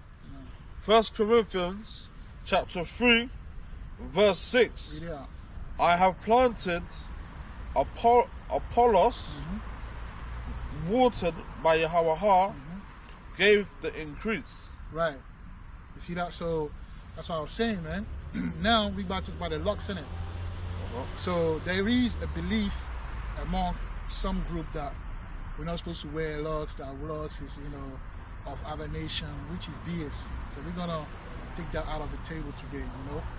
So now read 2 Peter, because people don't even understand Paul like that. When Paul say that, you know, doesn't nature teach you that, you know, having a long hair as a man is feminine, that's not what he was going That's into, what man. my dad thinks. You know what I mean? That's how they read it, and that's for Christians to understand. Like, I'm so proud that even in this, among the circumcision, brother, feel like that. Like, come on, may the Holy Spirit teach us. Now, that's today. Now, from now on, let the Holy Spirit teach you, man. Yeah, that's it. You can't. If you let men teach you, you're gonna be surprised, man. Yeah. Go to 2 Peter, and I'm not saying I don't even have. I'm bald head, and I don't even have the dread of locks. But I stand on truth, man. I stand on truth. You know, we gotta be careful how we teach, man. I see a lot of, but yeah, we, you know, like you say, man, the seed, but then someone else will water it, and us, we're gonna water this gospel, man, with some good mayama in it, some tawaba mayama. Water. So 2 Peter 3 and 16. 2 Peter 3 and 16. Yeah, I'm not. That's in regard to Paul writing, man. You know what I mean? If you don't understand Paul, man, that's why I say a lot of people shouldn't even be teachers, man. You know what I mean? It's not for everyone to be a teacher. Your office might not be a teacher, but you are a teacher. And you're gonna be talking. You're gonna be just following. I remember back in the day before I go out, I just go on the internet. But then with my spirit, it's just like. With my spirit, it's just like. I always knew I was like, this people always on me in a way to kind of like understand certain things. But, you know, a lot of the time people just go with the flow, man. You know, Yeah. who are the Persian today, or the Persian are the Iranian, and I say they go with it. But when you read in the Bible, it tells you that the Persian are the Hamitic tribe. The Persian are the original Persian were black, man. They're the Hamitic. Ham is in Africa. What else Persian? So they took it out, and we followed them, just like they told us that Yahushua is a white guy, and we believe it, you know, to a certain extent until we came in the truth. But still in the truth, we believe that the land is in that place, a dry place. It's a land. So this is what we're going through, but we have to, you know, be set in the defense of the gospel, man. You know what I mean? But yes, what we reading? This is grow in grace. 2 Peter chapter 3, verse 16. As also in all his epistles, speaking in them of the things in which are some things hard to be understood. Hard to be understood, man. So Peter was telling us, look, it's going to be hard for you to understand Paul, you know, because Paul was a very, very, very intelligent brother, man. He was very intelligent. Look how they used to hate the Malaka, Ashana, when he was doing the work with us. Look all the hate, because he's a very, very intelligent brother. Yeah. You know what I mean? So the way we break it down, people, Jake don't like intelligence. Today, if you're too intelligent, you just know that they're going to... Why did they kill Malcolm? Why did they kill Martin Luther King? Why did they kill Patrice Lumumba? Why did they kill... Why did they set up... All of these guys were set up, man. They set up the greats. Why? Because Jake don't like intelligence. And they used to hate... Is it arrogance or ignorance or something? Ignorance and weakness. You know, so that today people say that Paul, people minimize Paul, or they don't understand Paul. Yeah. You know, you know what I mean? They just don't understand Paul. They don't understand Paul. Yeah, carry on. Yeah. So 2 Peter chapter 3 verse 16. As also in all his epistles, speaking in them of these things, in which are some things hard to be understood. Right, in which are something hard to be understood. Carry on. Which they that are unlearned and unstable rest, as they do also the other scriptures unto their own destruction. Right. So a lot of people, exactly. A lot of people are destroying themselves by not rightfully dividing the word, bro. You know what I mean? And that's danger. But the Most High, like I say, will come and yeah, you're correct, man. Some by force, and some who just want to be understanding and let the Spirit flow through them. They will get it and they will change, and those don't want to change. The Most High will do something for them to change. I'm telling you, that's how the Most High work, man. That's it, ain't it? Yeah. Right. So now, Apostle Paul himself let his hair grow. Act 18 and 18. How can he say that, you know, having locks? Because back in the days, it wasn't, obviously, yes, the cornrow is a way of twisting, but it's another way to twist where you do it. But the original, you know, locks, you twist it. You just twist it, right? But some of them had the lock. The priest had a twist, and the other people, they have the lock, but you have to grow your hair because to keep your hair is to keep strength. That's scientifically. People that have hair is an indication that they have a good health, and the hair is an extension of your nervous system. But spiritually, the hair is your strength. And then when you have locks, like what they call dread, you're saying to the Most High, I'm keeping myself to you. So being severed actually goes hand to hand, you know, with the locks. You know, having locks goes hand to hand with being severed by the Most High. But then the reason why some of us are bald is an omen, an omen it's an omen of the curse that we're under. Because to be bold is a curse, it's some sort of the curse. So I represent the curse of my people by being bold. That's what it is. But a man of the Lord should keep his hair growing, man. You know? No, but it's just a cool. Act 18 and 18. I don't know. Yeah, I know, but I don't know how it's gonna take though. I wish I might be back. Yeah, but yeah, go. I'm trying. I'm using things here and there. Try go, man. Yeah. You gotta know you still got follicles. Yeah. But obviously there's a place here.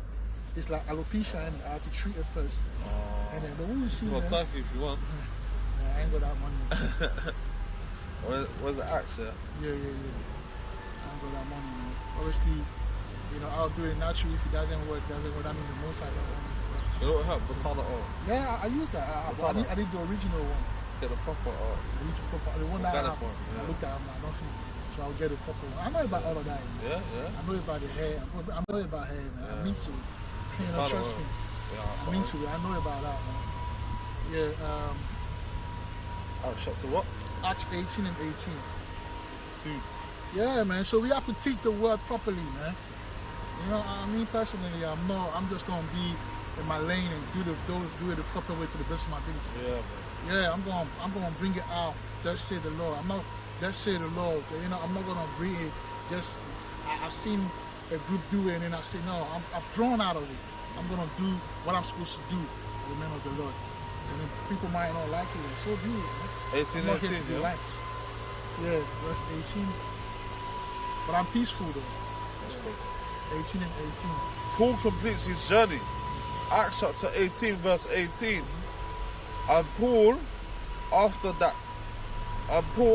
this tarried there yet a good while, and then took his leave of the brethren, and sailed thence into Syria, and with him Priscilla and Aquila, having shorn his head in Cenchrea,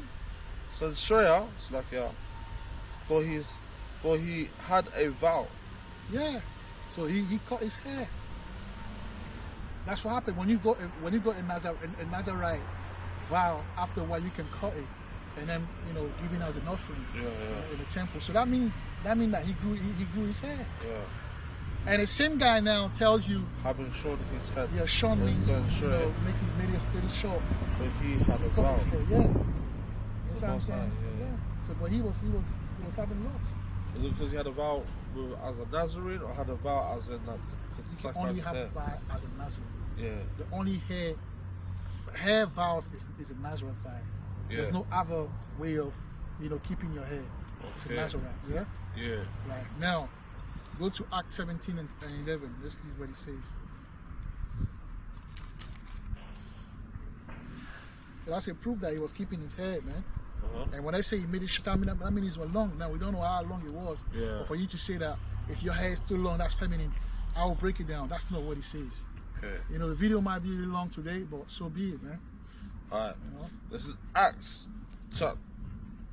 This is the night journey to Berea.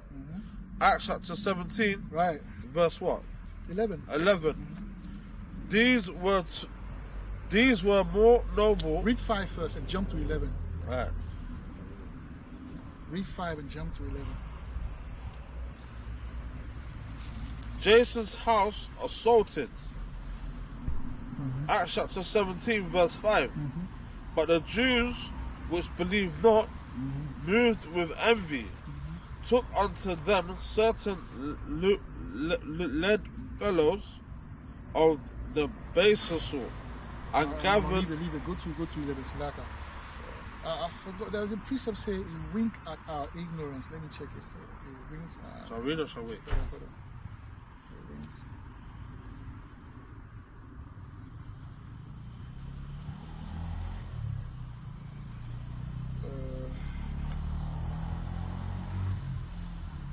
Oh, 7. Okay, go to 17 and 30 and go and come back to 11. 17 and 30. 30. Yeah, 17 and 30, and then you come back to 11 after you read the verse 40. All right. Paul addresses the men of Athens. Acts chapter 17, verse 30. And the times of his ignorance, Yahweh winked at, but now commandeth all men everywhere to repent. Right. So sometimes if you don't know, you don't know. But once it's presented to you, and you understand that, follow him and don't be scared because you're in this camp or this group or in this, I would say, this school of thought. Now you're scared. A lot of people are scared of men. You know, people used to say that, oh, I follow men, I follow Malaka Ashana. Yeah. But I was thinking about it, wow. Damn, like, brothers probably can't even say Yahweh. Why? Because they are there to certain, to a certain group, isn't it? So now, who is the follower? At least I say Yahweh, because when you go in the Bible, it's Yahweh. So, bro, when people speak, yeah, they need to take time and really understand what going on, bro. I know. Do you know what I mean? Just like you telling me I'm a follower, but you can't even say Yahweh, bro, because everyone is saying Yahweh.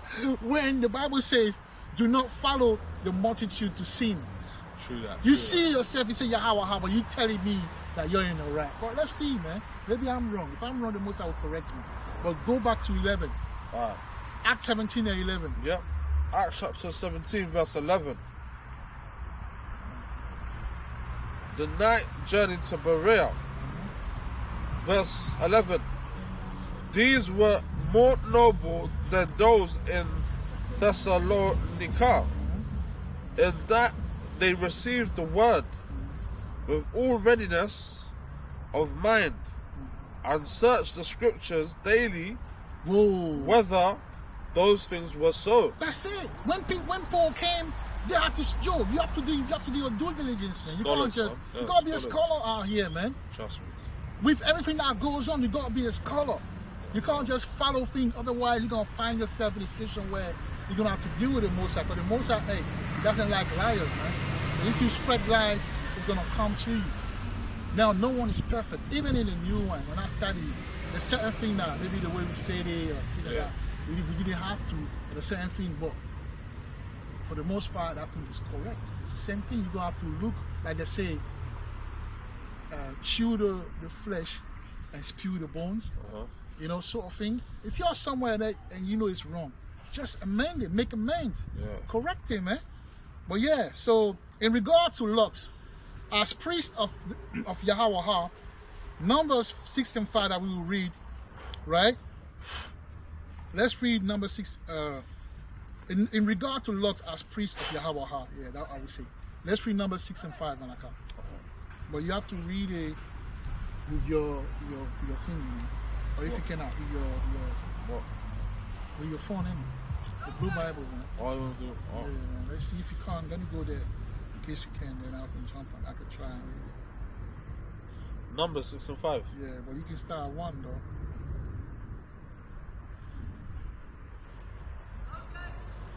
Come and get your dog, bro. What's the other dog? I just want to buy it. Yeah, you just want to play him. Yeah. You want to play with the dog, though. Let me see if we go. It's a boxer, isn't it? Yeah.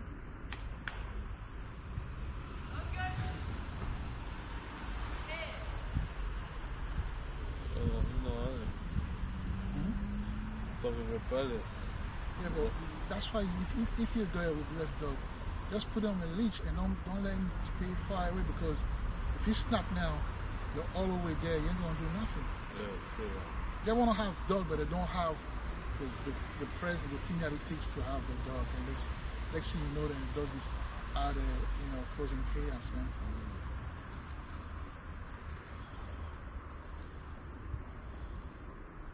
Yeah, read it, man. Let's start at 1, man. Let's read it all the way. Get to it. Okay, let me read it. Hold on. Number 6, yeah? Yeah. Alright. This is the law all the way to 5, yeah? Alright. Law of the Nazarites. Numbers chapter 6, verse 1. And the Lord spake unto Moses, saying, Speak unto the children of Israel, and say unto them, when either man or woman shall separate themselves to vow a vow of a Nazarite, to separate themselves unto the Lord. Verse 3, he shall separate himself from wine and strong drink, and he shall drink no vinegar of wine, vinegar. Vinegar, yeah. Vinegar meaning like, Yeah, it's strong. You know how the vinegar look dark? yeah. That's strong. That strong part of the wine, which is like Bottom part. the sour part. Yeah. There's many stages to the wine when the wine is being done. The last thing that we have, that's the last one that we drink. But there's a stronger version of wine that they don't necessarily say around there. That's the vinegar. Verse 3. He shall separate himself from wine and strong drink, and shall drink no vinegar of wine, or vinegar of strong drink. Neither shall he drink any liquor of grapes, nor eat moist grapes or dried. Verse 4. All the days of his separation shall he eat nothing that is made of the vine tree, from the kernels even to the husk. Verse 5.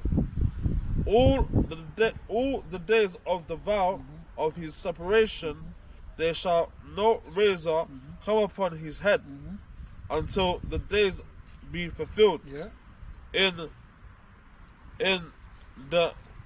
the which he separateth himself unto the Lord, he shall be holy, and shall let the locks in the hair of his head grow. Right. Now, let's go into the term. Let's go into the locks. Age 65, 45. Verse 5, isn't it? When he say 5 minutes, yeah. locks. Let's find out, man. Let's break it down.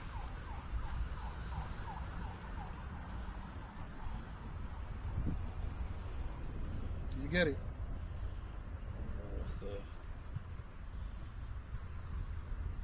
So here he say, Yeah. para yeah, go on.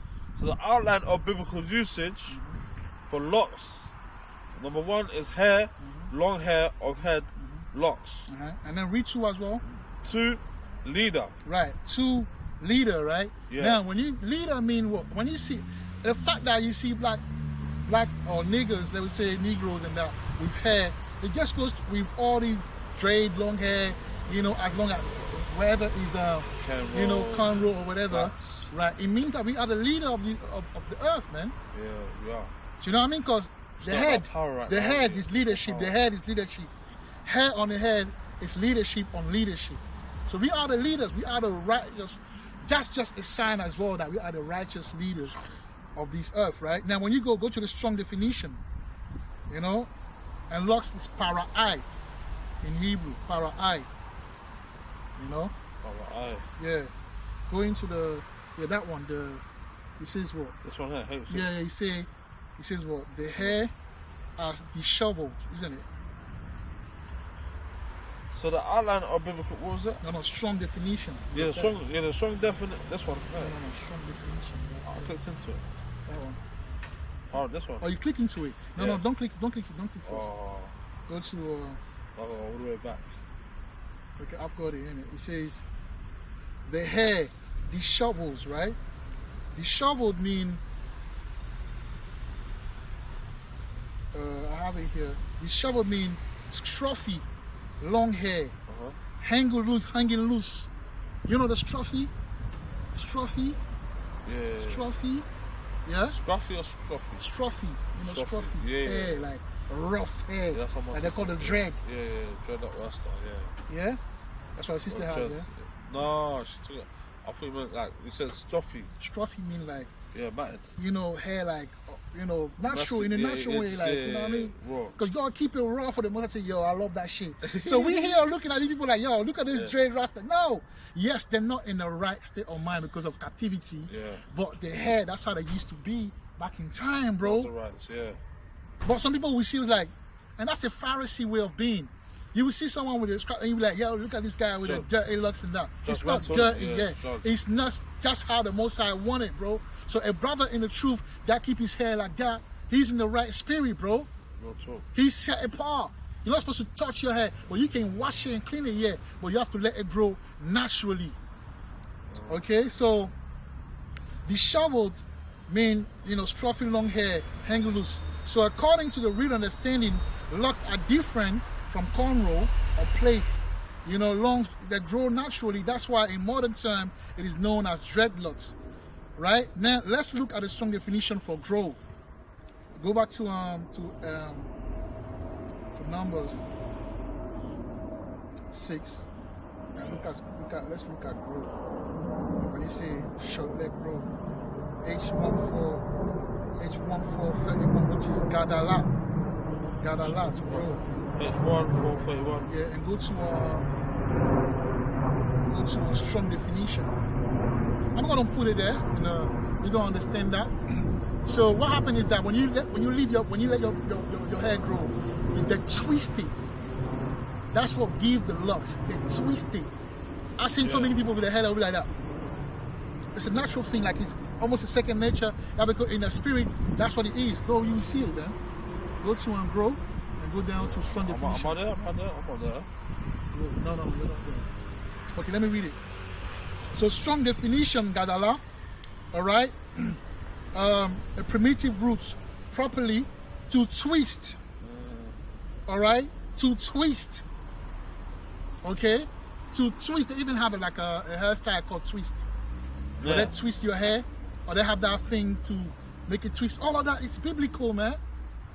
Now, today, another way of twisting is the cornrow. They're doing it, the woman doing it like that. But that's having long cornrow is not feminine. I will get to that. Having long cornrow is biblical. Yeah, that's the culture of our ancestor. But today we're in Babylon, so they have a way of doing it. But so you got the natural locks that the Rastafarian do it, further proving that they are, for the most part, Levite. Because you have that on it in modern day with all the judgmental, eyes and that. You gotta have that in your spirit, man, which is only the Levite do that. Now the cornrow is the same thing, but it's a more modern day to do it. But even back in the day, how people had cornrow as well. When they arrested, there was a depiction of the Judite princes that were arrested, I believe, when the Assyrian came, and they all had locks. Even Jehu, there's a depiction showing Jehu bowing down to one of the Assyrian king, and he had the locks, man. They all have locks. What do you say about that? What Jehu did against the Most High? Do you know what Jehu did for Yahweh? Jehu. Yeah. You know what I mean? So we got to understand these things, man. All right? Now, like I said, man, so according to the real understanding, locks are different from cornrow or plait. Locks grow natural. That's why in modern term it is known as dreadlocks, right? Because it grows naturally, right? It's scruffy. Now let's look at the same strong definition for grow. We found it. We saw it. We read it. I'll put it on the edit, and it means to twist. So you twist the hair, so you don't need to comb it. All right. Now let's go to verse 7 and let's look at the consecration. Jump quickly to 7, to Numbers 6 and 7. All right. Let's look at consecration. Read the verse 7 and then go into consecration. I will do it myself in case I can't get into it. Yeah. This is Numbers chapter 6, verse 7. He shall not make himself unclean for his father, right, or for his mother, for his brother, or for his sister, when they die, because the consecration of his God is upon his head. Right, because the consecration of his God is upon his head. So to have locks is to be consecrated. To have locks is to be severed. It's a spiritual thing. That's what the old Nazareth vow is. And today, being the men of Israel, we have that spirit following us. We have that culture on us. So we don't tell a brother to cut his hair just because you want to be. No, you got to follow the spirit, man. Trust me. All right, now go to that term consecration. Yeah. So the outline of biblical usage for consecration, number 1, consecration, crown, separation, Naziriteship. Right. So now go to strong definition.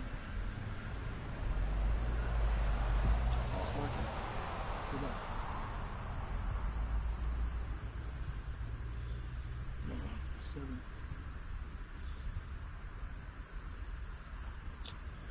Yeah, it's playing up, isn't it? Hold on, what? Verse 7? Yeah, verse 7 and go to consecration. Mine is not working as well.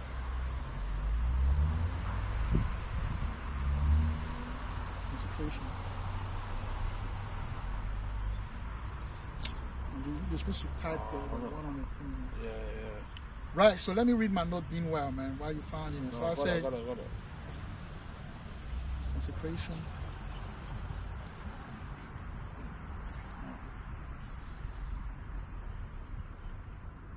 Bro, don't worry, man. Yeah. Anyway, so let me read it. Say, the word consecration goes back to Nazareth, as in to live like a Nazarite, to be consecrated, to be set apart. That's how you know that hair is a very spiritual thing. All right. The strong definition of Nazareth in connection to the hair means unshorn hair. In other terms, scruffy or shaggy. All right, his hair is set apart.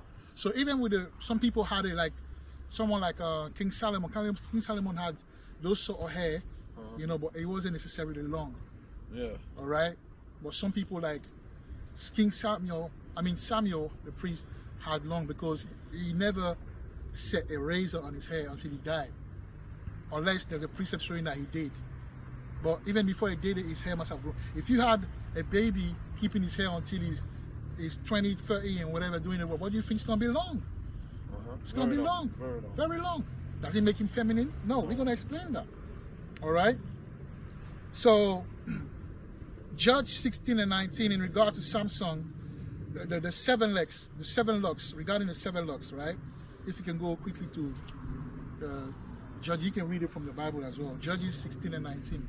If you can't get it from the blue letter, you can get it from the Bible. Yeah. Let's read it. I'm just going to go into it. We're almost done. Yeah, man. So that's the understanding, man. We're bringing you, you know, the proof. You know what I mean? To be consecrated, to be unshorn, kept like that, scruffy, with your hairs consecrated, which I'll put the definition and everything on the Eddie. You will see it for yourself, man.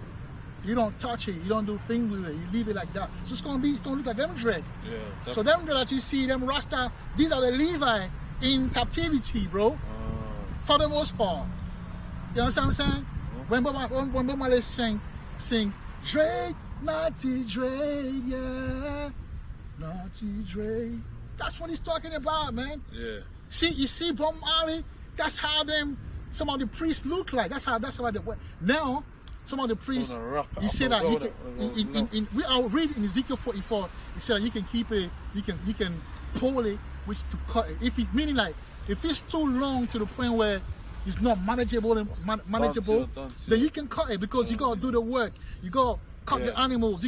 Your hair is become very heavy. Yeah. So if it's too heavy, cut it. But it doesn't mean that you should cut. Because that take as Ezekiel 44 and 20 to say that, oh, a priest should cut your hair. That's not understanding the word, bruv.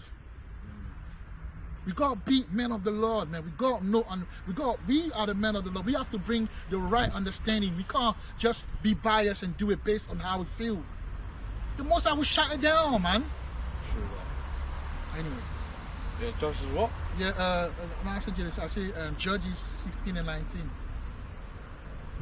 Yeah, in regard to the locks, because they're saying that some people say, oh, it's not dread. It's no. I told you that is to twist, innit? The locks mean to twist, right? You twist it naturally and you form that thing, that pattern, right? Now, it says that Solomon had 7 locks.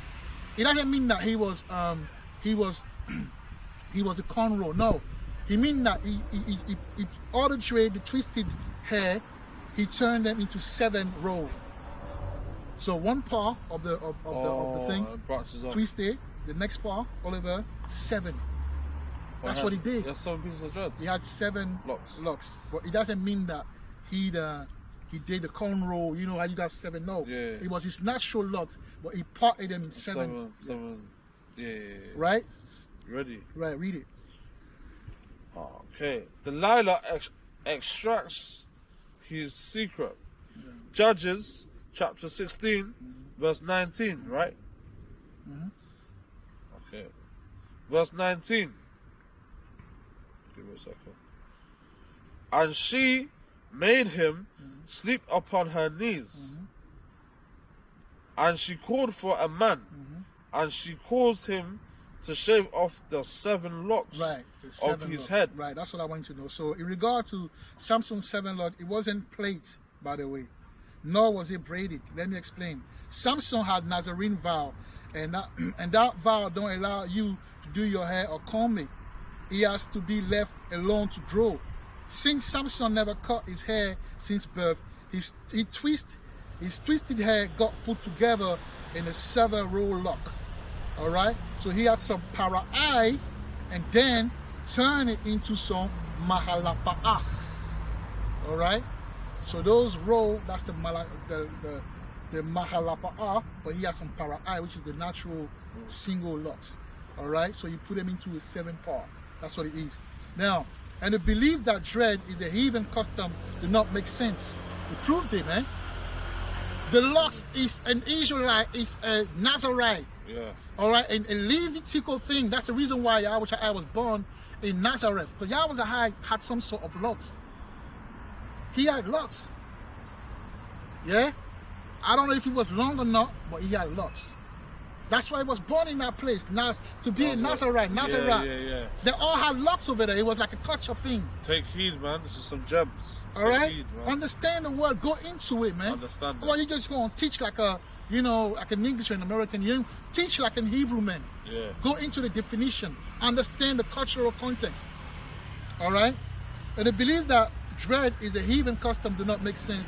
Even though the Hamite and the Shemite kept the same hair in various forms, you can go and look on what you will see. Them ancient Egyptian, them Shemite, they had it, man. Yeah.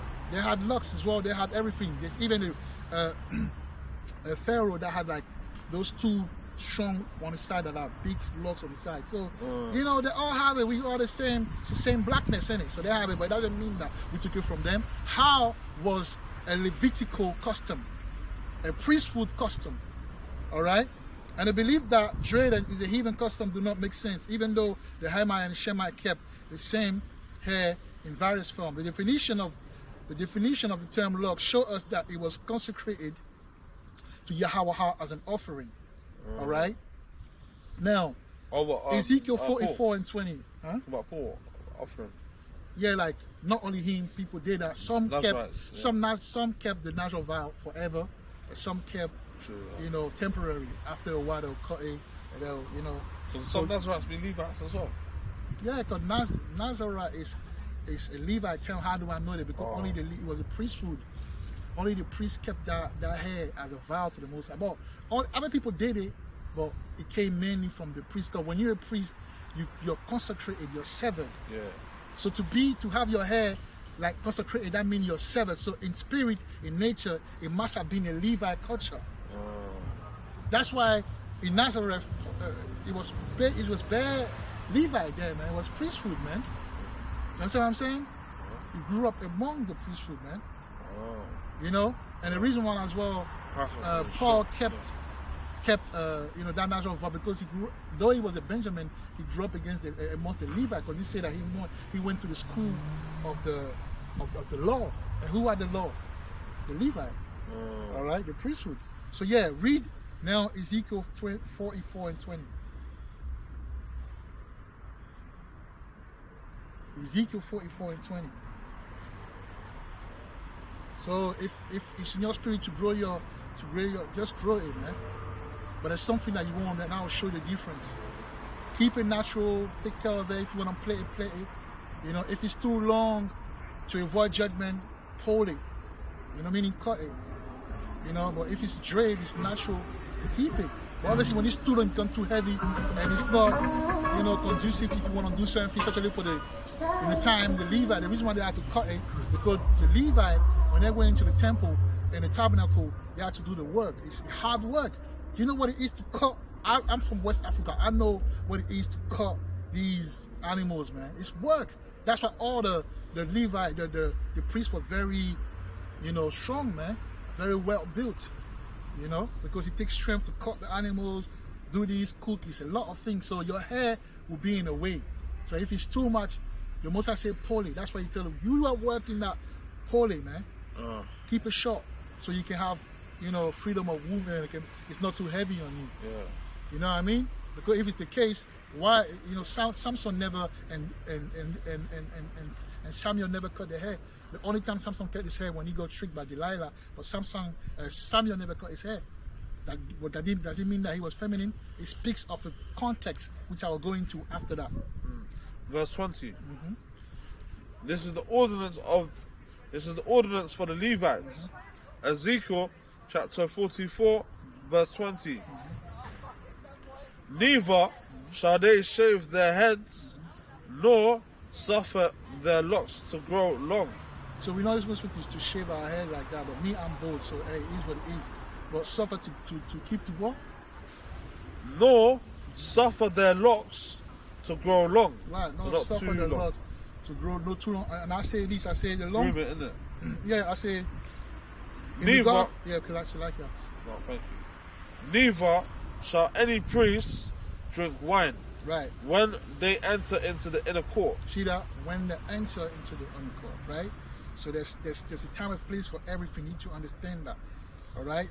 You have to you have to put things in the right context. So I say, in regard to the priest having locks, which is the parai, but they have love, but they kept it short. They kept it short probably because of the mixture. Because think about it, if you gonna put a mixture around, you got a lot of hair. Yeah. It's gonna be difficult, man. That's why them Rastafari, they're gonna do it all the way up. But when they do it, they close the dome. You can't close the dome, man. Or when they wrap their locks up. Hmm? When they wrap up their locks. Yeah, you gotta open it. You gotta open it because you go put the oil in it, man. Sure. To be blessed.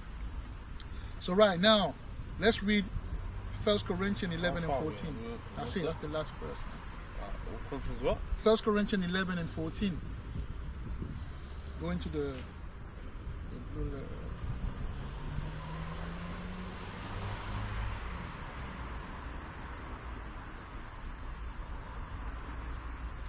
1 Corinthians 11 and 14.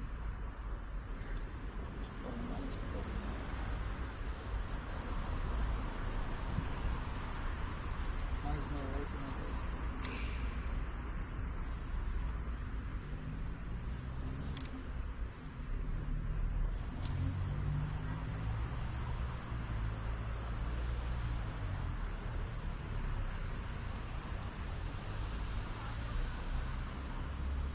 11 and 14. Okay. This is proper worship. 1 Corinthians chapter 11, verse 14. Doth not even nature itself teach you that if a man have long hair, it is a shame unto him? Right. It means that in nature, meaning like That's a having rhetorical question, feminine, isn't it? having feminine ways. Because back in time, you have to understand the context as well. Yeah. In Corinth, they were being, they followed the British fashion, innit? And we know the Greek were almost Batman, right? You know the culture about the Greek. It was a Batman culture. Yeah. So they took on that culture. So a lot of men over there, they used to tress their hair like a woman would do, with ornaments and all of that, looking like women, Yeah. being bisexual and all of that. What was that? What's that called? Not transgender? No, I wouldn't say transgender, but in a way, like they were being feminine with it. Yeah. Having long hair, Like drag doing it, queens. dressing the hair like women will. That's what it means. That's why you say does not nature teach you, meaning like the nature of the woman to have long hair. Why would a man have long hair like the woman?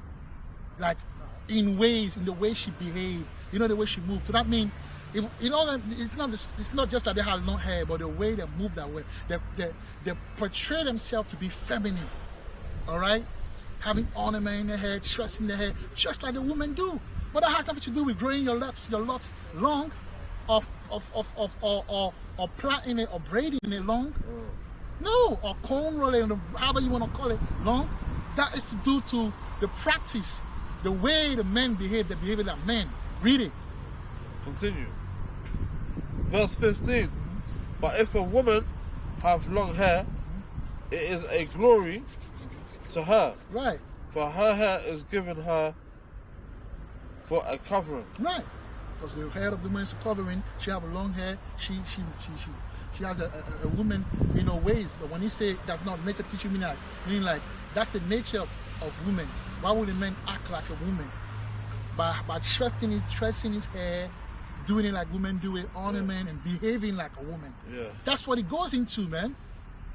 All right? So that's it with that, man. Those who understand it. Those who not will not understand it. I get my power through the Spirit. So hopefully you were edified. With that, we'll turn to the east. Allah, Allah. Allah, Yahweh, Yahweh, Bahashama, Bahashama, Yahusha'ai, Yahusha'ai, Baraka'atha, Raka'atha, Kwama, Yashara Allah, Kwama Shara Allah, Shalawama, Shalom Allah. Shalawama.